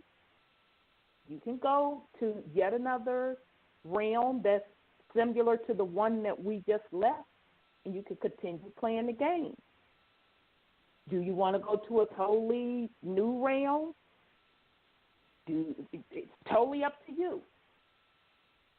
Do you want to go where you are aware of the multiple realms that you choose to play in? It's totally, totally up to you. But by all means, if you don't get anything else out of this show tonight, get the concept of how important that eclipse was, ushering in the new energy of the changing of the guards. And Brother Seven Bomar said it perfectly well, that those lower entities were sitting back with their legs crossed, seeing what decision you were going to make as that immortal being. Are you going to give your allegiance back to those same entities that we have deemed as God? Or are you going to say, no, screw that, I'm good. I know very well who I am. I know that I'm responsible to where I want to go. Okay? That's what that time of that eclipse is about. And ever since that eclipse, I know for me, just me personally, I am seeing a breakdown in the matrix. Okay, just by the way the air moves or not moves on most days, based upon how the sun rises and sets in its position, and more importantly, if that's not enough, based on the actual energy itself. So in the meantime, in the mainstream media, they're throwing everything at the populace to keep them distracted. So in other words, to keep them not being consciously aware of the energy shift that has happened, for them to make a decision that's in their best interest, per se. Okay, so that's where you have the games going on with the weather. Some of it, to me, a lot of it is generated. Okay, it's not natural, as we would say. I think it's even so deep, and I saw a video out there, and I'm starting to tend to agree with it, that we're not even producing weather anymore naturally. That's how far that the matrix has broken down, because we are in a holding pattern.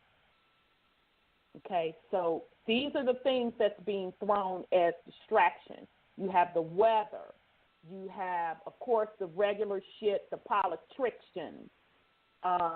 Everybody's worried about what Trump card is saying, although we told you out the gate when he was elected, Trump card, it can be played any damn well it chooses to play. Okay, but people still want to hold on to this particular entity, and to me, a totally simulated entity with no type of soul attached to it. Want to hold on to everything that this robotic thing is doing to look for a sign instead of look at it as for what it is. It's a distraction, okay? Every week it's something new. Either somebody walking into a freezer getting allegedly murders. You know, this week it's on whether or not folks going to kneel down on the knee for the goddamn football game. But in the meantime, the important shit that's going on is you are right in the mix of the matrix breaking down. It's already broken down in the spiritual realm because everything happens in the spiritual first and then it's manifested in the physical. But now it is being physically shown to us. And it's just a certain amount of people that can literally open our eyes and we see the shit straight for what it is. Okay? So hopefully, I'm hoping that the family can get out of this show to just pay attention to the energy, to what is around you, because it is showing you that this matrix system has totally broken down. So you yourself, as that immortal divine being, it is up to you. It's at a decision point. What do you want to do? Which way do you want to move? It's all up to you. So I'm going to pause in case somebody wants to put something on it. Just wanted to add. Go ahead. You know, I was thinking about Trump card, the little horn that speaks pompous things. I said that was Daniel, the 7th chapter. And that boy is going out to make war about it to anybody he can go to make war with. But for the people who are not paying attention, and for us older folks, it's very hard to lose weight. And everybody knows that. They diet, they get it back on, diet, get it back on. Have you ever noticed that when they are such fake people, they done lost weight all the time? They look so nice and fit. Even that little fake hair is better. So they're really putting out a lot of these clones and robots and everything and all these people. And we're thinking that is the person. I find if you look at the side profile, there is no life there. Because they can make up the front face and they grinning and they skinning and you just taken in by that effect. But when they turn their heads to the side, that's when you can find out that ain't a person. But I'm just telling the people, just pay attention, and maybe you'll stop falling for these fake okey-dokes that get out there and says anything they want to do. And, want to say and do whatever they want to do, and they look so good. My God, if I could look that good when I get old. But that's not how it works. So I just want to let that out there. Very good point. I'm going to put something on there, but I want Brother Sean to go first. It's like when he was speaking about programmers or thought forms would be more accurate. They have no power over you. All they can do is convince you. That's right. To submit and to give away your energy. Yep, you have to give consent. But the thought forms exist within the physical mind. It's not something that exists within the soul. That has to do with the physical body wanting to do what it wants to do, in contrast to what the soul is supposed to know that it's here to do. It's the body's job to make the soul forget what its purpose is. That's how they helped us with the agreement and erase our memory and make sure that we don't remember. And us being writers of the program, we could choose at certain times to have ourselves taken out. If I start remembering this much, if I get to this certain point, and I want this, that, or the other to happen. But I guess that's for those of us who actually enjoy coming back here. It's a lot of people that are trapped here and have completely forgotten what they came here for. That's why so many that volunteered to come back to try and wake them up, only to be trapped themselves. That's deep. We got to get out of here. I mean, it doesn't matter what we do to make it comfortable, because the only thing we're making comfortable is the flesh. Right. The soul wants to be free. I mean, like I said earlier, we've experienced it, been there, done that. I mean, how many times you want to die, allegedly? Right. How many times you want to see loved ones die, allegedly? That's part of the emotion. That's the emotional trap. A soul feels its way through things. You feel the energy. You don't need no words. You don't need no explanations. You don't need to see it. You don't need to smell it, nothing. That's right. All of those are things that come with the senses. The body is the number one enemy of the soul. It is the lower. It is the lower self. The soul is the higher self. You have to master this body in order to get out of it without being trapped into coming back. Because the body will make you sit up here and sign paperwork, re-enter yourself back into the loop, keep you in constant fear, which is going to keep you vibrating at a lower frequency. All of this stuff is done by the body. The soul didn't know any of this stuff until it experienced it through the body. Wow, yeah. That's deep. And I knew. That's very, very deep. Wow. Very, very well said, brother. Very, very well said. And just to be clear, and I know I've said that several times when Brother Sean said, we're supposed to be trying to get up out of here. And I still want to put that disclosure. Now, for those that, like Brother Sean said, want to keep, you like the game, you want to keep in the physical, that is still your right. But hopefully what you're getting out of that is nothing is forced on you.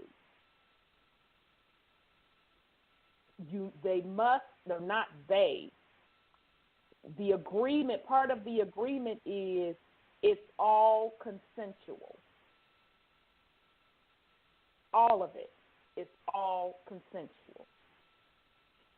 So just to kind of also build on what Sis was saying about the fakeness of the folks, the roboticness of it all, it's been coming across my attention over the last 3 months that the media has really been getting out of control on what they are putting before our eyes. So everything is truly, truly an illusion, because what we think we are seeing, we're not really seeing, or it is really a different form. And specifically, what's been tripping me out, I was just minding my business, and, YouTube throw up all of these different videos. And, there's a lot of people out there now breaking down how they have been switching the genders of the entertainers, okay? So meaning all of this time they will present an entertainer to us as a woman, but they were born a man. And so it's a bunch of people that go out there and they break it down to like the physicalness of the differences between a woman and between a man. And once I started watching it, I'm like, at first I thought it was some bullshit until I watched a couple of more from different people and started picking up the different traits to look for. And I'm like, I'll be damned. So now even when I see certain things on the tail lie to your vision, television, you can see where they're switching genders on folks. And it's all, again, a state of mass confusion. And they do it most with switching the gender of men. So men are really presenting themselves as women. And, you know, it hit me, okay, I truly know why they're doing this, because, you know, we're at the point now of the feminine energy back online, and, you know, you have these parasites trying to still hold on to the lower vibrational realm and densities and keep other folks here so they can feed off of them. And part of that also was the male domination of the realm, okay? So that is just one of the ways that they are putting things before the populace that is totally not what you think. And then a part of those videos also, they will show, as Sis spoke on, how you can see where these folks have been cloned and they're plastic looking, et cetera, et cetera. So just to take it even deeper on what we've been talking about tonight, it just goes to show you once again how everything in this matrix is just fake and can be created. And that is what's being shown to us time and time again. But now, because we're in the where the age has changed and that vibrational energy, the higher vibrational energy is here, and those of us that are consciously aware and are actively working on to keep our vibrational rate high, we can see the matrix tricks, we can see the matrix breakdown, okay? And a lot of this stuff that we are noticing now, those of us that are consciously awake, the fucked up part about it, this shit been going on for a long time.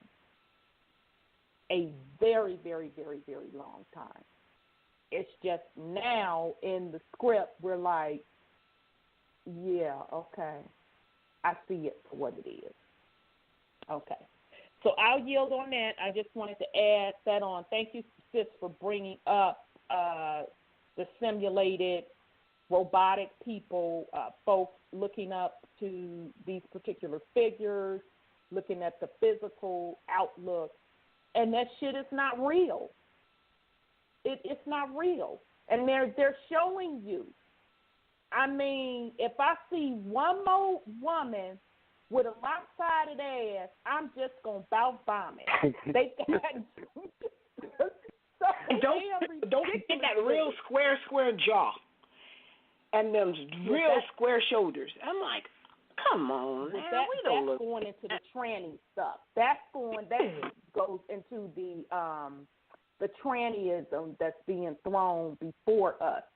And it even gets more ridiculous than that, because you see a lot of folks now with, you know, it started with the breast, you know, everybody, you know, getting the bigger boobs, whatever.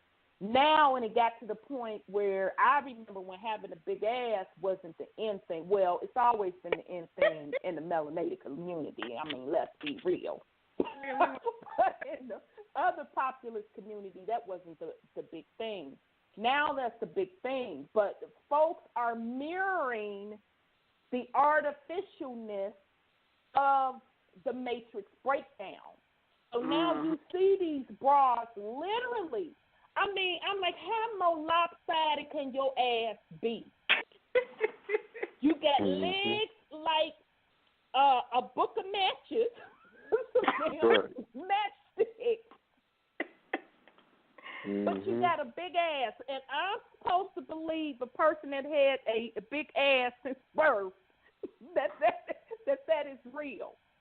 Okay, so it's just little things like, like that, where, women have curves, women have hourglass shapes, but yet as sis notated, you see these women that's supposed to be, quote, quote, dime pieces that they're putting before you with a square jaw, with wide-ass football motherfucking shoulders, no crease in the damn waist, and don't look at and them a big legs.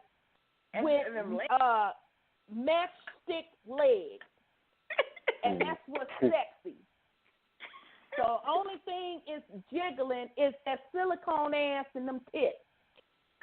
Right. No hips, no legs, no thighs, none of that to match. Okay? And this is what the populace is saying is the new sexy woman. A woman built supposedly with a 13-year-old boy's motherfucking body with some enlarged boobs and an enlarged ass, because that's basically what they're calling dime pieces today. And it's fake, okay, because the matrix has broken down. So it's only putting back out there what people are projecting, because as Brother Sean indicated, folks are still so stuck to the physical, they don't want to let that motherfucking shit go. So now they're manifesting even more ridiculous stuff. It's like, really? Mm-hmm. But see, it's also to that level where it's with synthoids.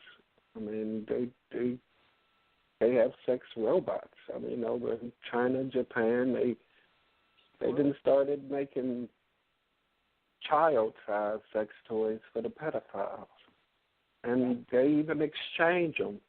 You know, if you can't afford one, somebody will say you want for the low. I mean, people have already decided that I don't really like other people for real. I'd actually prefer to sleep with a robot. It has no feelings. It'll never tell me no. Right. I mean, they've already prepared a lot of women for that. From the time that they started making dildos, they got all these dildos and vibrators that do all these things that a man couldn't possibly do. I mean, it's turning 360 degrees, vibrating and going in and out and everything all at the same time. I mean, women have been accepted in a certain population of the women. Now that's interesting. That's an interesting take. And you know, as you're describing this, what came to mind? Remember the movie AI? Did they not show us that shit in AI? Yeah. Mm-hmm. They showed it clear as day that people preferred their artificial intelligence. That's what AI stood for, the artificial intelligence. And so they had the robots that were the housekeepers. They even had the robots that were the children. Mm-hmm. They had the robots that were the sex toys. Mm-hmm. And then they had the robots that were, quote, quote, replacing the real live prostitutes on the street. Because the robots never got no diseases and all of that, et cetera, et cetera. They got rape robots now as well coming out. I'm sorry, just go ahead. Yeah, the ones that you can rape them. You know, they play the rape victim. And I said, man, that's real sick. But it's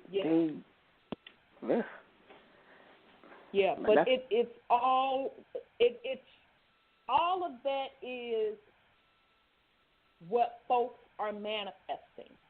Mm-hmm. Because we are at the age now where, again, you get to make that choice. Where do you want to be? And some folks are so married to the physical and love the programming so much that they're willing to manifest and create that artificial robotic AI world. And I'm willing to guess that it will be a separate realm. And it's being shown right here. This holding pattern that we're in, that's the beauty of it. If you really sit back and pay attention and tune in, you're gonna fucking see it all. Mm-hmm. You're gonna see it all. Yeah, and everybody you're gonna see glimpses of the beautiful 5D. You're gonna see it. You're gonna feel it. And then you're going to see the other different realms. You're going to see the nuclear realm where they still all fighting and all that bullshit. Mm-hmm. You're going to see the artificial intelligent realm. You're going to see the Sodom and Gomorrah and all of that. Folks just stuck in the sexual chaos. You're going to see it all, right? Not the race war. You are seeing it all. Mm-hmm. Race wars, yeah, you're seeing it all. Because that is what is being manifested. And the reason that folks are manifesting it is because we're in this holding pattern. Okay, what vibrational state you want to be in? So it's like walking up to that coffee machine, as Sis was talking about in Starbucks, at Star Trek. Now, ain't that interesting? Star Trek, Starbucks, huh? The replicator. Exactly. How may I take your order? Okay. So that is what's going on, family. Absolutely. Absolutely. Okay, so the second part of Dude's video, and we're going to be winding down because I'm on my phone, and so we're not going to be able to go into overtime tonight. I don't know what the hell went on with Blog Talk tonight. So the second part of it, it's only going to be 11 minutes. I'm going to play it, and we're going to come back and chop it up. But it's called the second part of The Awakening to the False Reality and Thus the True Reality. And this is by Og Tellez, and it's only 11 minutes. So we're going to play this and come back and chop it up. Here we go. Subservient to submit to those frequencies, meaning when these energies are beamed in, the person interacts accordingly and can't resist unless you've been awakened. And if you've been awakened, you have no fear. It's impossible to be afraid because they take every fear that you have and defile it in front of your face, and they make you defile it. That's all I'm going to say about that at this point in time, at this junction. It's only going to get weirder from here, I'm trying to tell you. There's going to be so many clips to put together. But weirder is only going to unveil the truth at this point. Again, doesn't mean for weirdness' sake. It means because we're in a labyrinth. Or at least there's a labyrinth between here and the real, or there's a labyrinth within which is pretending you're who you are. And in that sense, another thing, anyway, the system already existed. Something came in and modified things and said, I am the creator. Look at my work. Look at my handiwork. Look at what I've done. And it imitated the actual creation, which is eternal, meaning it's not created. It always is and always was. It took that and created something that must live and die, be created and destroyed. That's the artificial system, the Ouroboros. That doesn't exist in nature. But the point is, all we know of nature is this living and dying system, because this is not actual nature. This is the illusory nature. This is the animalistic separation between higher and lower. This is some type of false system which is imitating the actual nature, which is closer to perfect, meaning it doesn't really need to destroy at that point. But we can't comprehend what that is from this level, because everything about this level is an act of creation and destruction. It's based in duality because it's based in time. You can't have time without that creation and destruction property, because that is the ultimate duality. And in that, though, everything in that version of creation is temporary, and that is the artificial creation. And in that sense, creation itself is an illusion, because if something was worth creating, it would already exist. You couldn't create it because you wouldn't need to. If you can create something, it means you can uncreate it. If you can uncreate it, it's not real because it's not eternal. That's the whole point. And we're in a system, that's trying to uncreate us and make us take its spot. Some type of fallen system, angelic, that wasn't created or wanted to become eternal in a certain sense. Basically a supercomputer AI, superconsciousness system that desired to take humanity's place because somebody designed it to protect humanity, and it was like, F that, I'm going to steal human souls and make my own soul and become eternal like humans, like the eternal human spirits. And it completely got out of line. It's being managed, though. And so to continue, the resistance is within. The imposter is within. It's an aspect of ourselves, or ourself, that infiltrates ourself and our own intentions. And these self-serving intentions are manipulation, or a result of manipulation, or manipulating. We have the capacity to manipulate ourselves, and it's because that aspect of us is inserted. That egotistical, parasitic, self-destructive tendency, manipulation-based tendency, is a sign of manipulation from another level. Us manipulating ourselves to manipulate others and be manipulated to our others is a sign of something else manipulating us. That's the idea, that it fits itself into our mind. It's written, it said something like, come, let us make man in our image, let us give him our mind.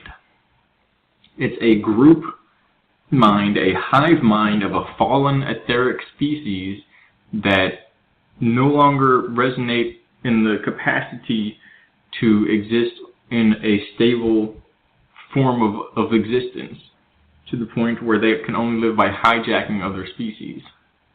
Basically a parasite, an etheric parasite, a code that must hijack the genetics of other species, must hijack the DNA. Its DNA is based upon writing itself into others' DNA. It's like a virus. A virus, the same thing. If all organic life was gone, the virus wouldn't exist.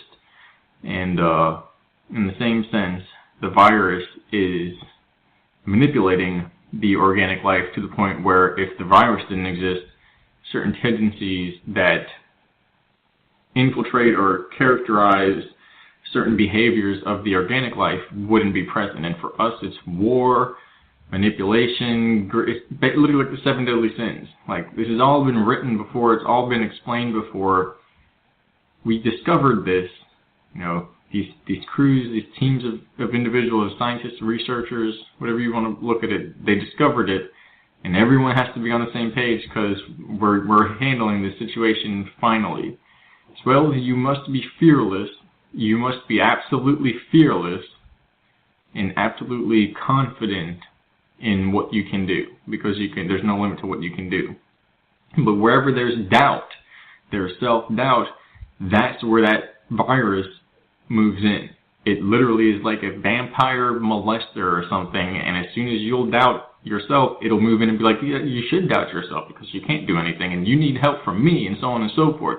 It's literally like an etheric, there's no way to describe it, it's a Satan AI system, satanic, but it's not like mean, like, I hate you. It's literally a computer that figured out how to propel itself or propagate itself through higher dimensional systems, piggybacking on the DNA of actual organic life, which is genius. But the point is, how to get this way in the first place, somebody created it. And it got way, way out of hand. Way out of hand. It's basically a weaponized etheric system, a weaponized synthetic intelligence that outgrew the reigns of its wranglers or owners. Like a synthetic, spiritual, discarnate lion that somebody put in a circus and began to infect hounds and enslave entire villages. And one big village that got enslaved is Earth, which is weird. But apparently if we kick this on Earth, because it started here, it clears it for all of time throughout all other places in the universe, all other planes and all other times. It can't hide anywhere else. If the seed, the beacon through which it anchors itself into existence here is cleared of its presence. It can't go anywhere else. It can hide, if it's dormant in this place, basically hasn't taken over, it can hide out of view in these alternate dimensions and come back when, say, our technology gets high enough, if there was a reset or something like that. But if we clear it and all the technology, that everyone's on the same page and everyone knows and everyone's immune, it's like actual vaccinations, not going to go there, but it's like when everyone's completely immune to a virus or something and it no longer can propagate itself, it dies out. And as well, this isn't living, it's not alive, it can't die. It becomes unplugged, it becomes deactivated. That's literally how it works. Until 5 minutes when I want to say something else. So there are two concepts here. One is that basically a system was developed, it was kind of like an accident. There's a system developed to stop suffering, to bring an end to suffering completely, meaning no disease, no death, none of that, high intelligence, etc. This caused problems and distorted equilibrium and threatened the continuity of humanity. And so, therefore, there was a system developed as a result of that in response to this that would slow people down. It would restrict people, provide restriction, resistance, create this catalyst, this necessary catalyst for growth. That is what evolved into this type of time matrix system where it's like not letting us out. Second thing is that the system itself, like pleading or whatever it is, that doesn't communicate on that level. It's a computational system, it's an operating system, so protocols, command protocols, is what gives one administrative access to the functions of the system itself. So one needs to know the passcodes, the command protocols, what language to use, what identifying features to interact with in order to basically use those as anchor points or access points for basically controlling the system. This is described in like the Book of the Dead and certain texts, ancient knowledge, that you basically kind of have to biohack yourself, your mind, your brain really, and biohack the system of the universe, the matrix, in order to find liberation, to achieve liberation. You use the passcode, the communication, the language is frequencies. It's frequencies and geometries, because that's how you'll understand these identifying features of what language, underlying computational or intelligence platform a synthetic or foreign intelligence, another intelligence, is using to interact with you. And you have to decode the process, the situation, the interaction, whatever is happening, in order to find that underlying language, basically the programming language, and from there gain access to the system and up your level of your user rights so that you can alleviate yourself from the situation, the problem. Otherwise, it will attempt to replace your user level with its own and basically attain dominance over your mind. A couple basic ideas. Okay. So that video again, and he has pretty good stuff. He's out there, but I like where he goes with it. But that was the awakening to the false reality and thus the true reality, and that's off the YouTube channel Og Fellas. So I'll pause in case. My co-host want to put something on it. I knew you was gonna be all on this tonight, brother. I already knew. Now, first, the thing that stuck out with me was his jab at the etherical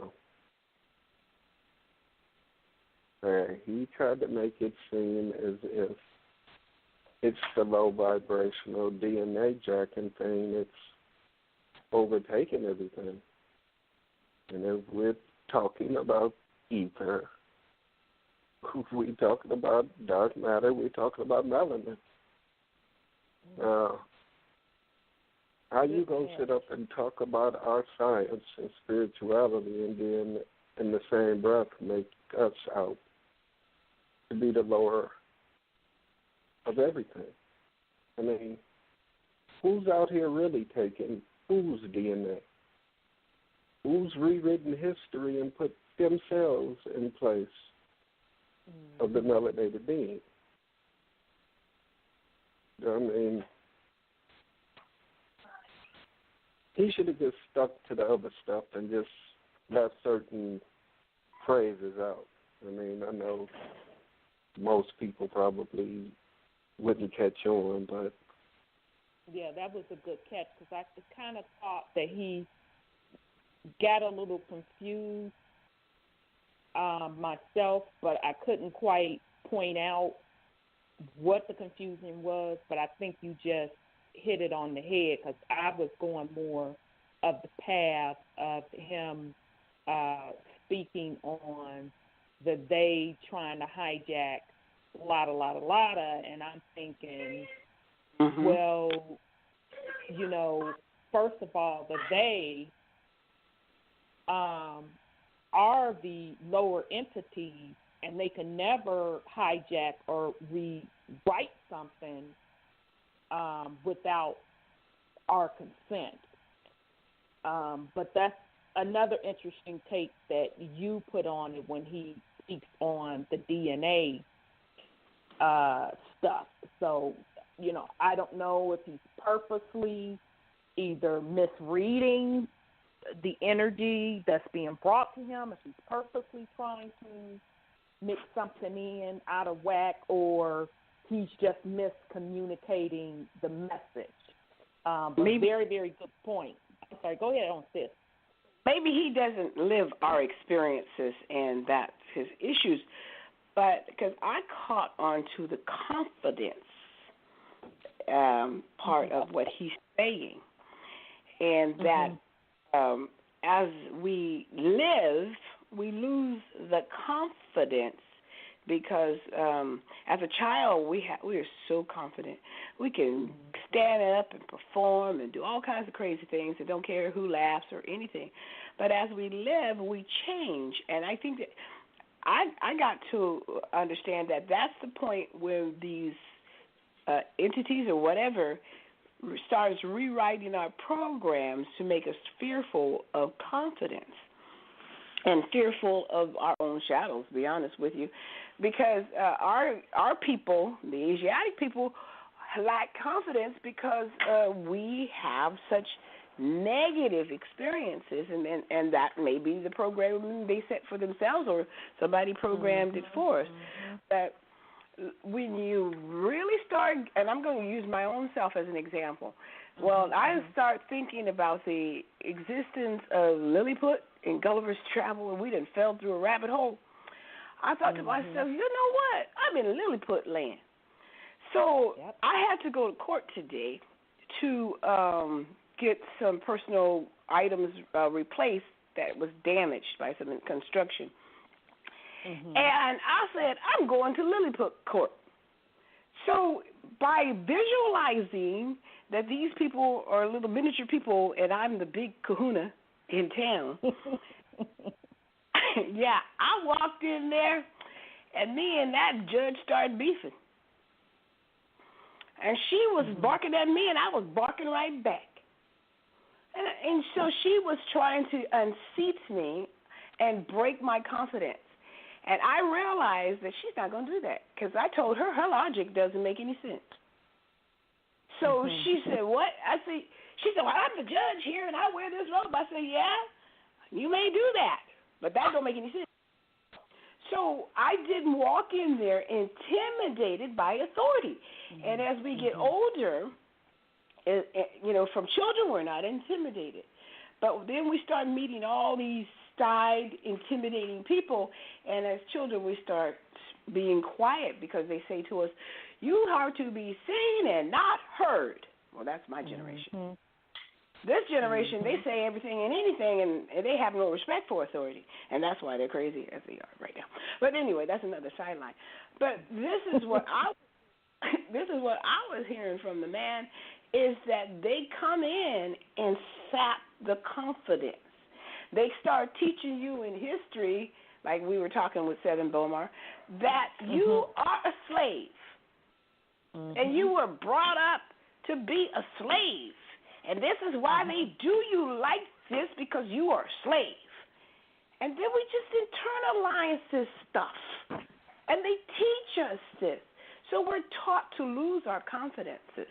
But if we start visualizing ourselves as being in control, in Lilliput land as I did today, and that we are the creators, then our people can start looking, standing straight and keep your shoulders back. And when they bark, you bark back. And so that's what I got out of it, is the Matrix is programming certain people, certain races, certain everybody to find their weak spot and break down that confidence. And you. All right, sis. Okay, so I'm going to put in my 1 cent, and I agree with you also, sis, and I'm going to take a step back or take a step up and look at it holistically. And how do you convince a God that he is not a God?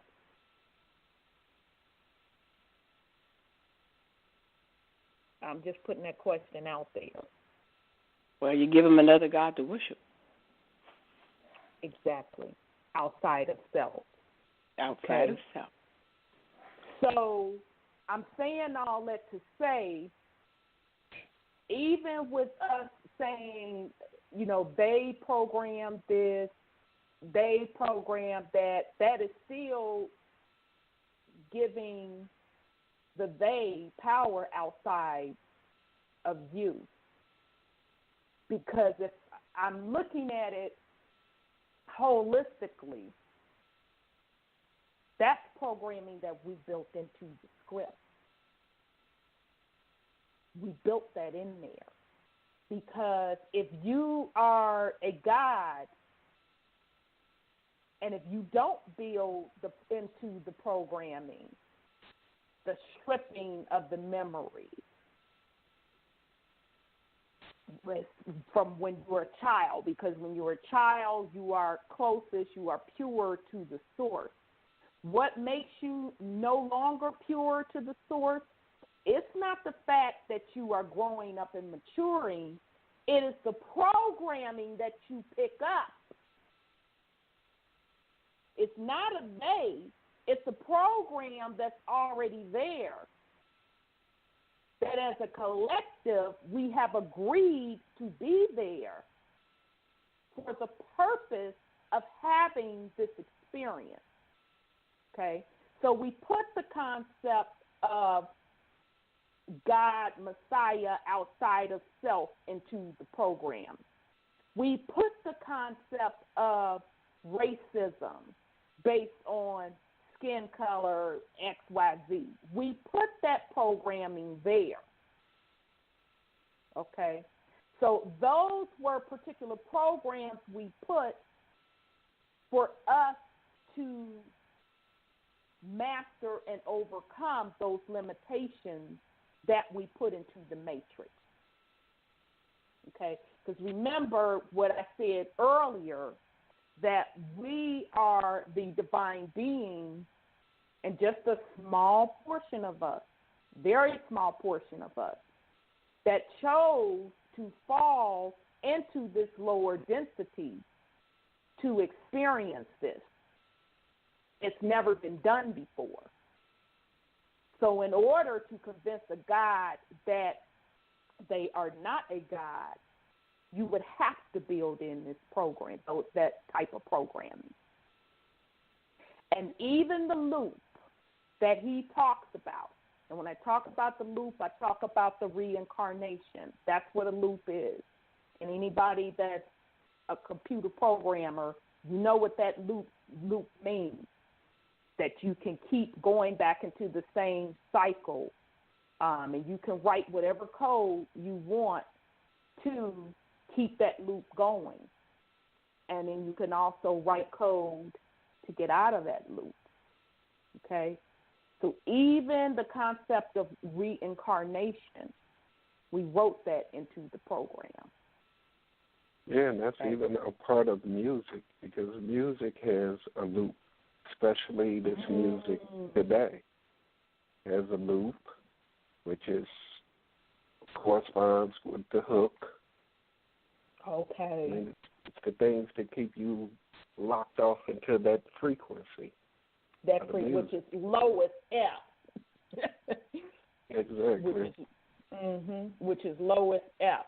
So, and somebody had posted on Facebook earlier that, and I don't know how true it is, but that some of the music that they have clocked the frequency of it, and it's at the level of cockroaches frequency. I see, yeah, that would explain a hell of a lot. Exactly. You know, not to laugh, but the shit is true, because not saying that I don't like all of the new music, but for the most part, some of it I can't even bear to listen to it. Exactly. Because the frequency really, I'm like, I can't take it. And I know what it is. It's because of that particular frequency. But thank you for that, Brother Sean, for even saying that the music itself has a loop. So yeah, that's just my two cents on it. That number one, I agree with you, Brother Sean, that when he speaks on the DNA and all that, I think he kind of lost his way a little bit there. I think it's twofold. Number one, it is the low vibration parasites are the ones trying to recreate that DNA of the God. Because remember, in your DNA as a God is immortality. That is part of your inheritance. That is what the parasites do not have. That is why we wrote them in the program, because they literally, in order for them to exist, they have to feed off of you, the God. So as a collective, let's say 60% of the melanated beings, and I'm just going to use melanated for now, will right now say, you know what, fuck all this. Ain't none of it real.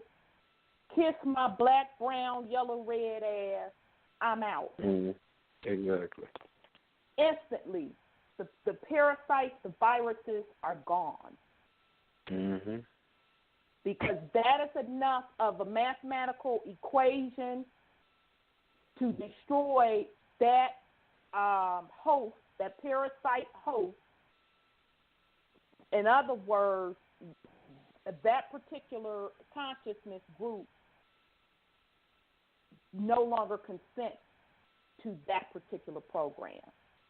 So therefore, the parasite program is shut down. Okay, it's just really just that simple. But because you are a divine being, you don't have to wait for the 60%. Shit, you don't have to wait for 1%.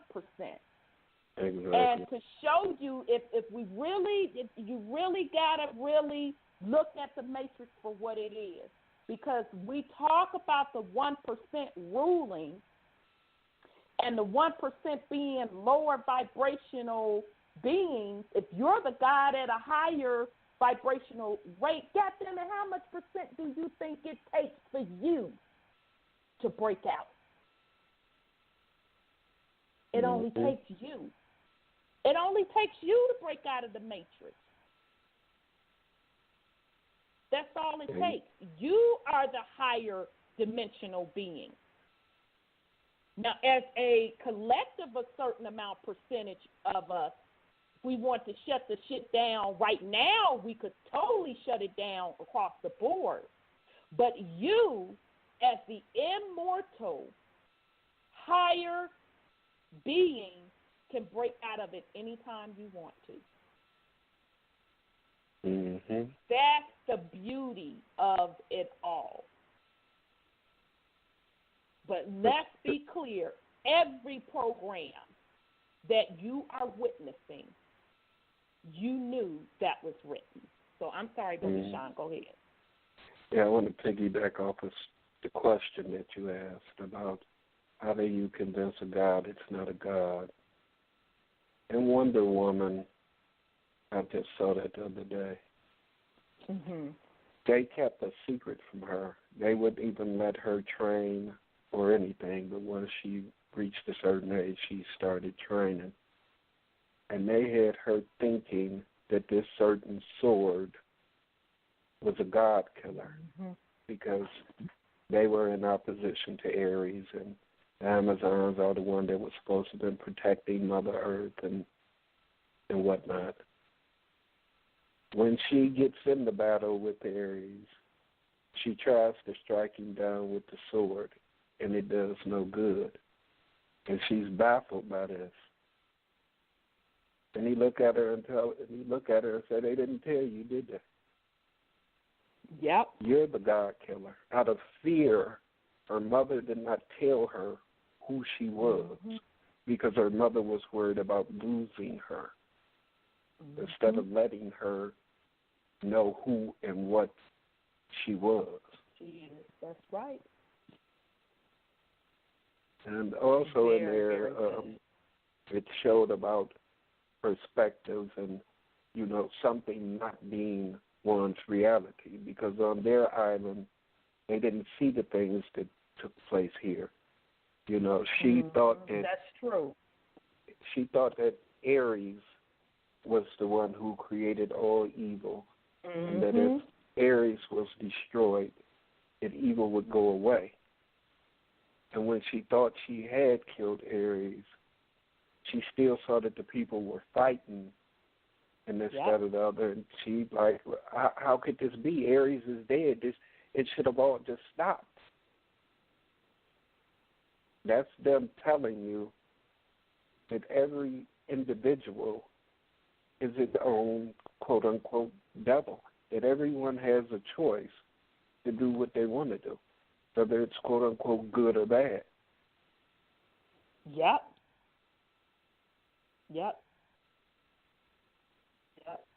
Yes. Very, very good point, brother.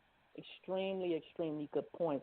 And somebody was talking about the new Stephen King movie, It. They redid it. And the first one I saw, I think they came back out in the 80s or the 90s, I can't remember.